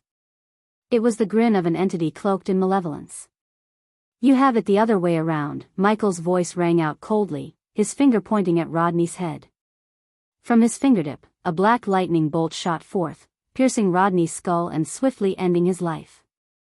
"I've got many questions, but first, won't unleashing your powers alert the Pantheon to your presence?" Iag's voice broke through the stunned silence as she directed her query to the rogue god before her. Amidst the aftermath of the chaos, Michael began to gather the fallen bodies together. "Yes, you're right. That's why we need to leave Nimboja as soon as we're done here," Michael replied calmly, arranging the bodies and hoisting them onto his shoulder. "Sorry for this mess, Faith." Here, Michael tossed a large vial filled with colorless liquid. "Spray this around the room. It'll clean up the blood," he instructed before glancing upward. However, Faith wasn't ready to let him go without answers. "Wait," she interjected, halting Michael as he was about to depart. "Who are you?" she inquired, her voice laced with curiosity and confusion. "You'll find out soon. For now, thank you for your help and sorry for the damage to your roof." Michael's cryptic response left Faith baffled. In the blink of an eye, he shot through the roof, breaking it in the process. As Michael soared through the air, Iag raised her voice to be heard. "What actually happened back there? We thought you'd entered a place called Hades." "I was there." "It's a long story," Michael's response carried over the wind as he continued his ascent. "I'll fill you in once I've sorted out these bodies." Michael's voice reached them from the distance as he strategically placed the bodies far apart. Given that he had used lightning bolts to end their lives, Michael arranged the scene to appear as if Croner's angels were responsible for the deaths. While not foolproof, it would serve as a diversion, occupying the Pantheon's attention while Michael devised his next move. So, you were in Hades. What is that place exactly? Faith mentioned it's where a god's soul goes temporarily when their physical body is harmed, Sarba inquired, observing as Michael meticulously set up the fabricated scene of the murders. Sort of. I had some assistance while I was there, Michael responded, offering a glimpse into his otherworldly experience. And who or what provided this assistance within Hades? Iag inquired as she observed Michael's efficient movements, each body being meticulously arranged through his almost instantaneous teleportations. Dagon, Michael uttered the name with a weight that seemed to resonate through the air. The mention of the ruler of Hell's name sent a shiver through the air, unsettling Vidora as they had never anticipated such an unexpected alliance with Hell's ruler. Meanwhile, a striking figure descended from the heavens somewhere else in a different part of the realm. With crimson-red wings stretched wide, the angel glided gracefully through the air, guided by streaks of red lightning that illuminated his path. His descent was a spectacle of power and beauty, a crimson comet against the night sky. As he neared the ground, the wind tousled his black hair, causing it to flutter like the wings of a raven. Clad in dark red armor adorned with intricate golden lines, he shone like a beacon in the dim light. The earth trembled beneath his feet as his landing sent ripples through the ground. His crimson wings folded neatly behind him, exuding a sense of quiet power. In a voice as cold as the wind that brushed against his armor, he uttered a single question that reverberated through the air, carrying with it a chilling edge. Where are you, rogue god? A sense of dread would grip many at the mere sight of this angel, for he was the chosen executor dispatched by the Pantheon to eliminate rogue gods. He hailed from one of the deadliest units under the Pantheon's command, a force renowned for its lethality. Now, he launched on a relentless pursuit, his mission clear: to track down and neutralize the rogue god.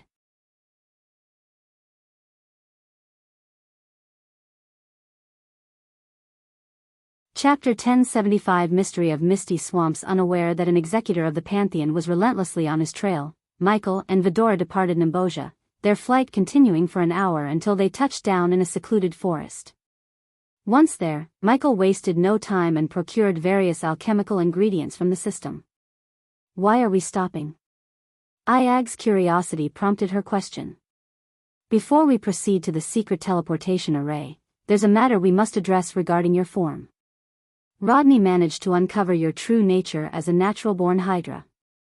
We can't afford to have others make the same discovery, Michael explained. Finding a spot beneath a towering oak tree, Michael settled onto the dry forest floor. Vidora gracefully leaped from his shoulder and positioned themselves before him. Speaking of us, do you think we can gather more information about the Hydra's birth from experiments? Weary of merely speculating, Iag vented her frustration, her resentment stemming from the unnatural means through which her kind was created. However, the news of the existence of more Hydras kindled a glimmer of hope within her. Their last interaction with Mugasuku had conveyed that they were the final living Hydras in the universe. Now, with the revelation of the existence of others like them, Vidora felt a surge of elation. Sure. And don't worry too much about the origins of your species. The universe is expansive and shrouded in mystery. I'm confident we'll encounter other Hydras that weren't born within laboratories, Michael assured Vidora with a comforting tone. With a deft flick of his wrist, Michael summoned various ingredients onto the ground before him.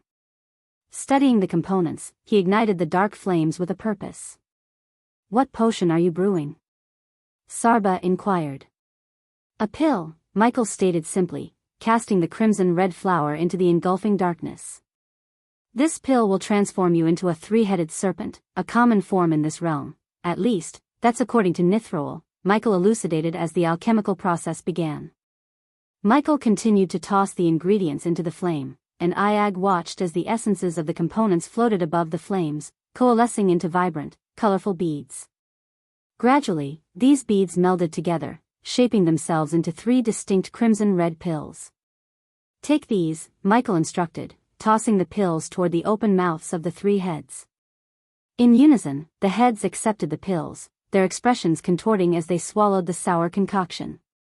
Ugh, it's so, Iag grimaced, battling the urge to gag at the taste of the pill. Soon, the three-headed Hydra's body began to convulse, its heads transforming into identical white forms. The tiny horns on each head receded, assuming the shape of a snake.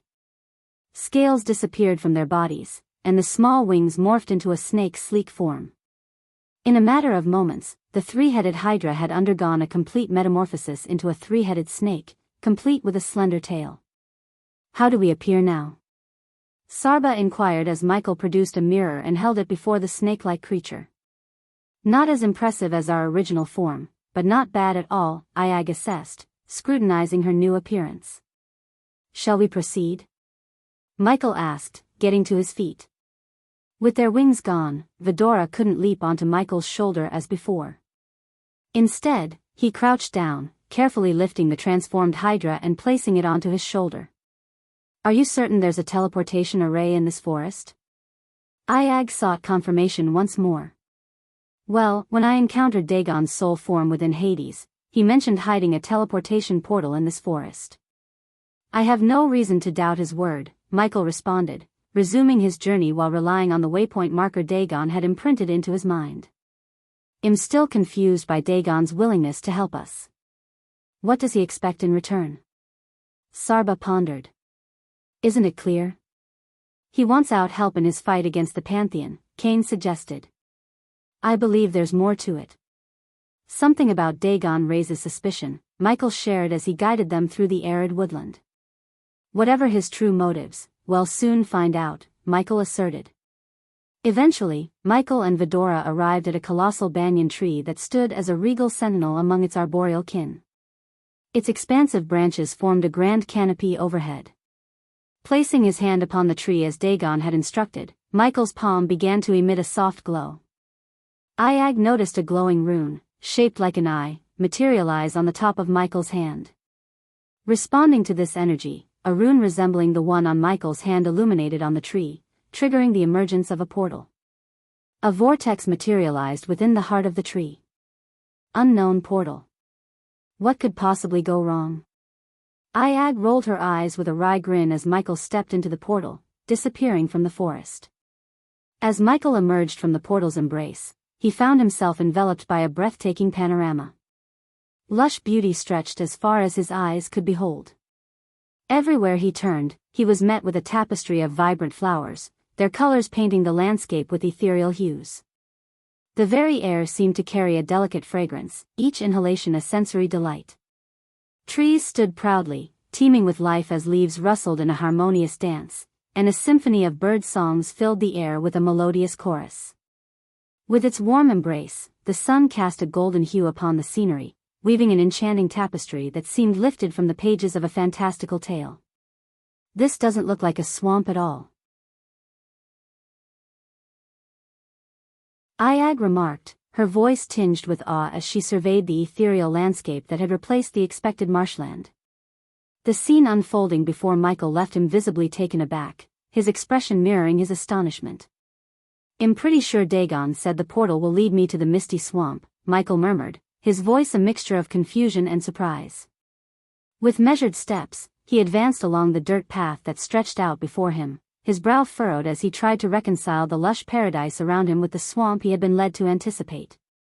As Michael followed the path, the distant sound of voices began to grow louder. Curiosity piqued, he embarked on a slight uphill climb, ascending the terrain until he reached a vantage point. From there, he could glimpse the unfolding scene below. Descending the slope, he found himself in the presence of a peculiar trio. Two young men stood facing an elderly woman, their expressions marked by agitation. One of the youths possessed a shock of blonde hair, his demeanor brimming with impatience. The other, with a shaved head, radiated a simmering frustration. The elderly woman, draped in weathered garments, met their irate stares with a calm countenance. "Why won't you tell us, huh? Where's our cousin Carmela?" The blonde-haired young man's voice was edged with exasperation, his fingers jabbing accusingly in the air. "Yeah, old woman, don't play games with us. We know she's been coming to your house," the bald man chimed in, his eyes narrowing suspiciously. The elderly woman, a weathered face marked with lines of experience and wisdom, met their accusations with an air of calm defiance. "I've told you both," I have nothing to do with your cousin's disappearance. She's not been here, and I've had no part in it." A tense silence hung in the air, the three figures locked in a standoff, their emotions palpable. Michael watched as the two young men exchanged incredulous glances, clearly unsatisfied with the old woman's response. "Quit lying.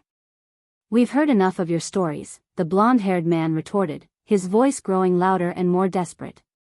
With an air of finality, the elderly woman folded her arms across her chest.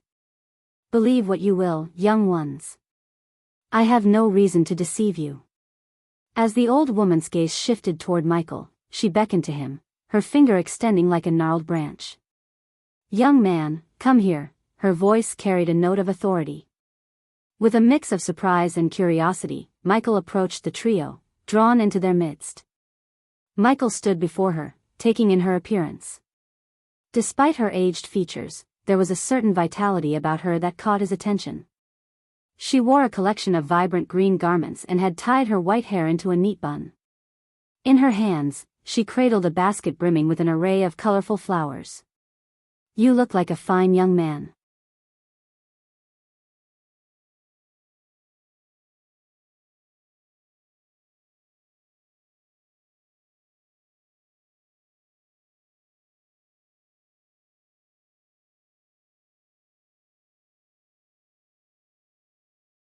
"She must have employed some seriously powerful magic to transform a swamp like that," Iag whispered, her words barely audible.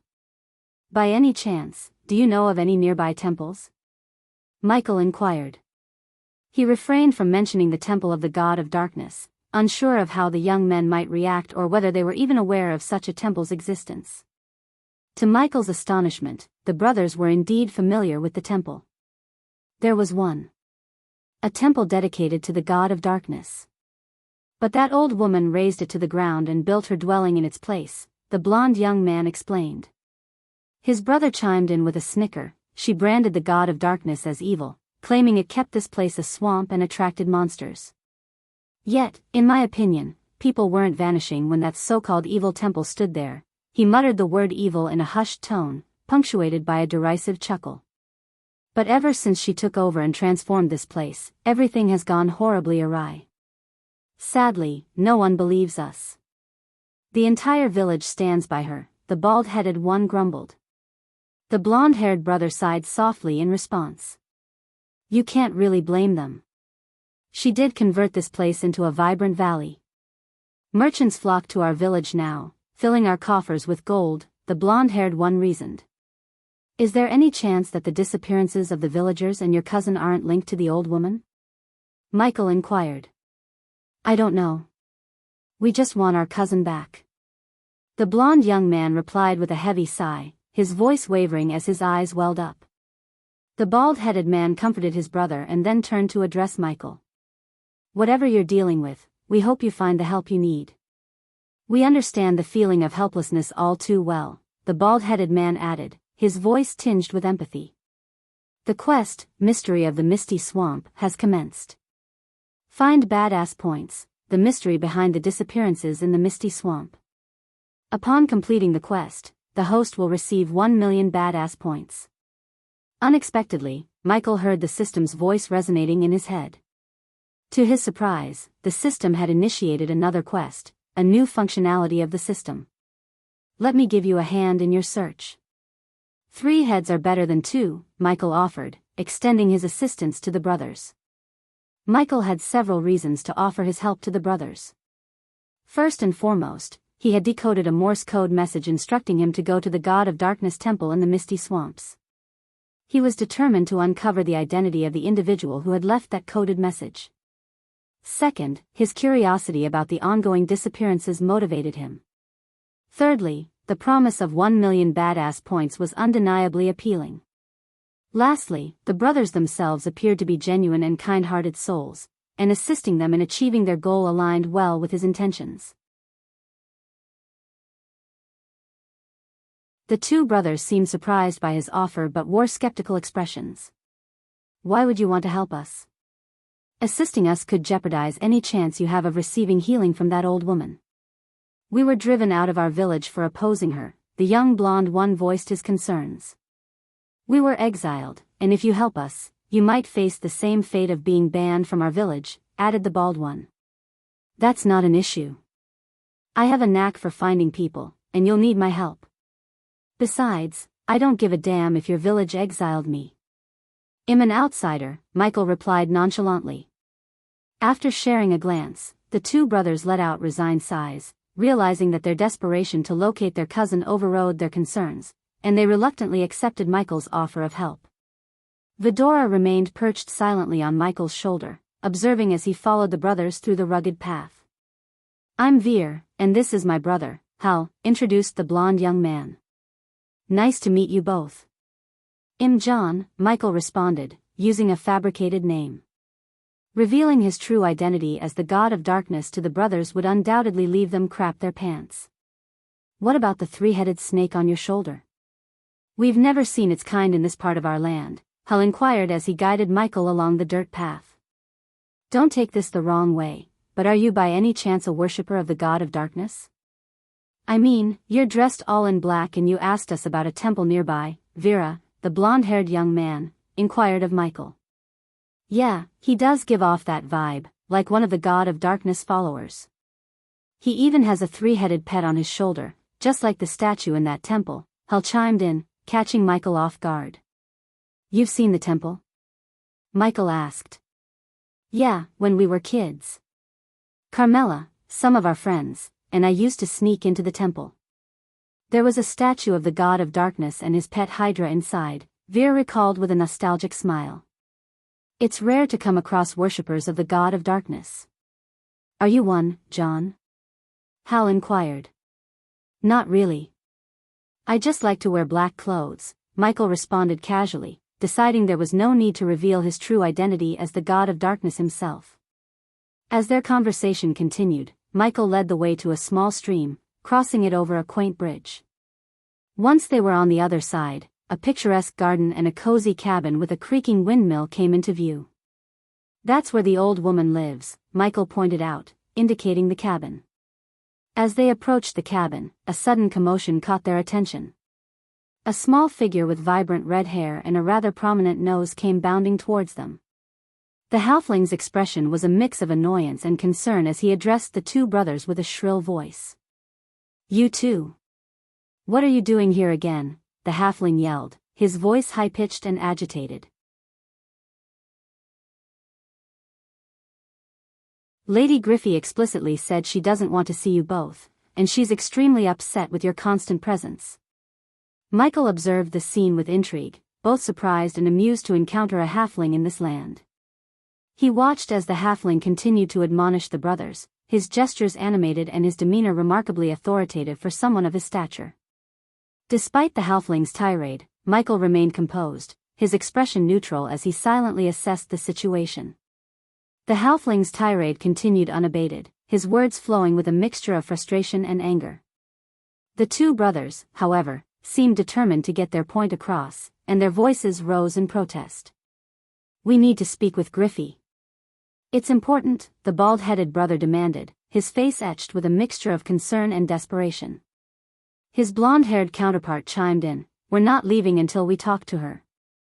Carmela's life might be in danger. Just as the tension was escalating, chaos erupted in an unexpected fashion. Vidora suddenly lunged forward, her serpentine form striking with remarkable speed. Her three heads darted towards the halfling, and Iag's sharp teeth found purchase on the halfling's neck. A shriek of pain echoed through the air as the halfling's screams reverberated, mixing with his frantic curses. Michael, the two brothers, and even the old woman's cabin seemed frozen in shock. The scene unfolded so abruptly that they could hardly believe their eyes. What in the blonde brother began, his voice a mixture of astonishment and confusion. The halfling's face turned an alarming shade of red as Iag's bite took its toll. His arm flailed, swatting at Vidora in a desperate attempt to free himself from her grip.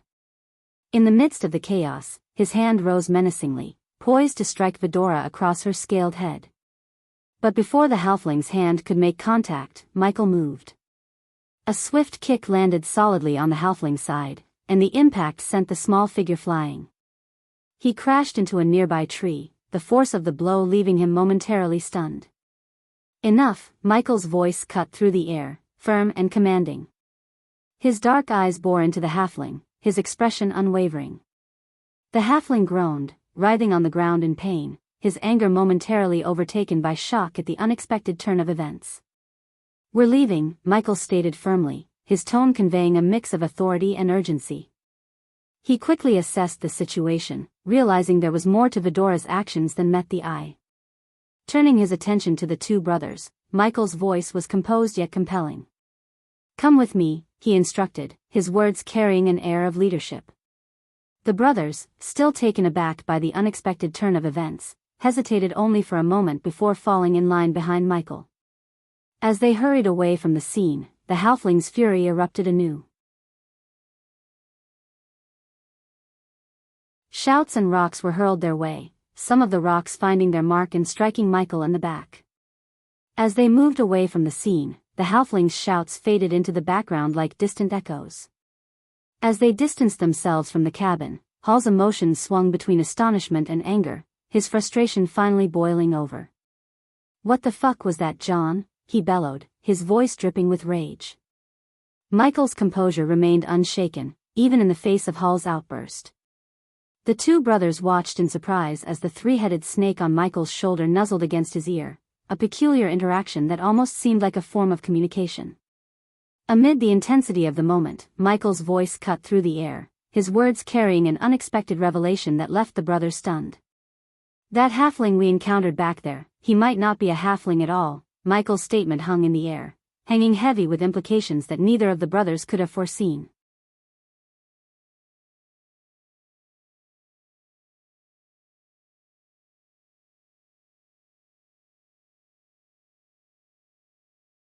"It's time for the truth," Michael declared, his tone resolute as he placed a drop of the green liquid into Poppy's blood. Veer and Hal stared at the vial, their attention unwavering. Their astonishment reached new heights when the blood transformed into a putrid black liquid. "What does this mean?" Veer murmured, the overwhelming mix of shock, confusion, and disbelief clouding his thoughts. "Halfling," Michael stated matter-of-factly. "This is all." Veer began to say, only to be cut off by Michael's, "Well, it seems that whatever Poppy is, he most certainly isn't a halfling," Michael stated matter-of-factly. "This is all." Veer began to say, only to be cut off by Michael's intervention. "Deep down, both of you suspected something was off about the old woman, didn't you? This might be your only chance to uncover her true nature and save your cousin," Michael stated, his voice adopting a serious undertone. Caught in the grip of shock, Hal finally managed to find his words, his disbelief evident. "Who are you really?" he asked, struggling to reconcile the image of the seemingly ordinary young man they'd encountered moments ago with the alchemist standing before them. "Not going to lie, but I'm the one who can help you find your cousin," Michael replied candidly. Still reeling from the revelation, the two brothers attempted to absorb the information. Veer took a deep breath and ventured to ask, "So what do you think Poppy is?" Michael's response carried a hint of uncertainty. "Something we haven't encountered before." Just as Veer observed the three-headed snake nuzzling at John's ear again, Hal interjected with skepticism, "Tell me that three-headed snake didn't just talk to you." Michael's laughter broke through the tension, easing the atmosphere around them. "They're special, yes. But let me ask you something, how long did it take to transform the misty swamps into this beautiful valley?" "About 4 months, Veer confirmed, recalling the timeline. "Do you really think that such a dramatic transformation could occur in such a short span of time without the use of magic?" Michael inquired. Surprising even themselves, the two brothers had posed the same question to their village elder. However, their inquiries were met with stern warnings from the villagers, who fervently supported Griffey, the woman responsible for the valley's enchanting change. "We asked that same question. But the villagers yelled at us, and even Carmela, she started to act oddly after being around the old woman," Hal explained. "How strangely?" Michael inquired, his commanding aura and demeanor causing the brothers to find solace and trust in him, leading them to open up more freely. "Sneaking out in the middle of the night, speaking about her deceased brother during her sleep.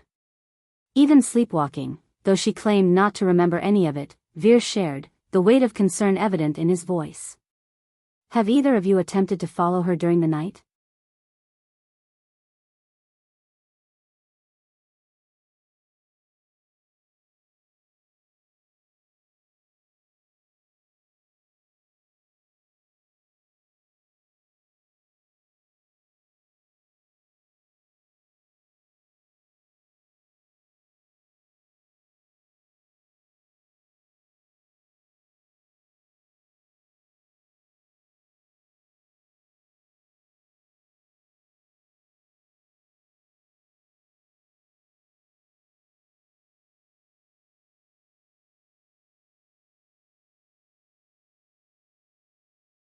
However, Michael remained calm as Griffey now showed her true self as a monster looked at her bloodling minions, including Poppy.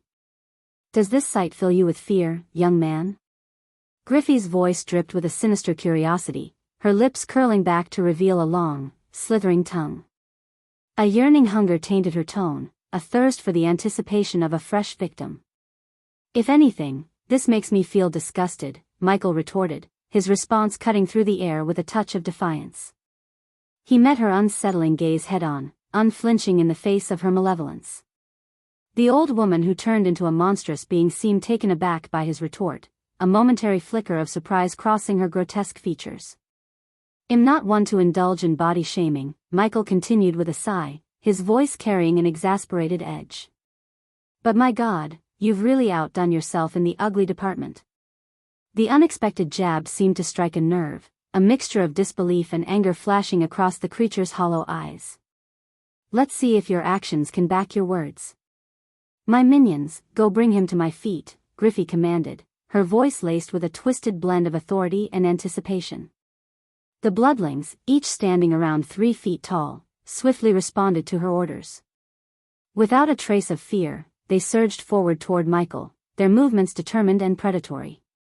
Hisses and curses dripped from their lips as they closed in on him, an eerie chorus of malice that echoed through the air. The bloodlings surged forward, their voices dripping with disdain as they spat out derogatory terms. "Human scum," one sneered, while another hissed, "Mortal fool."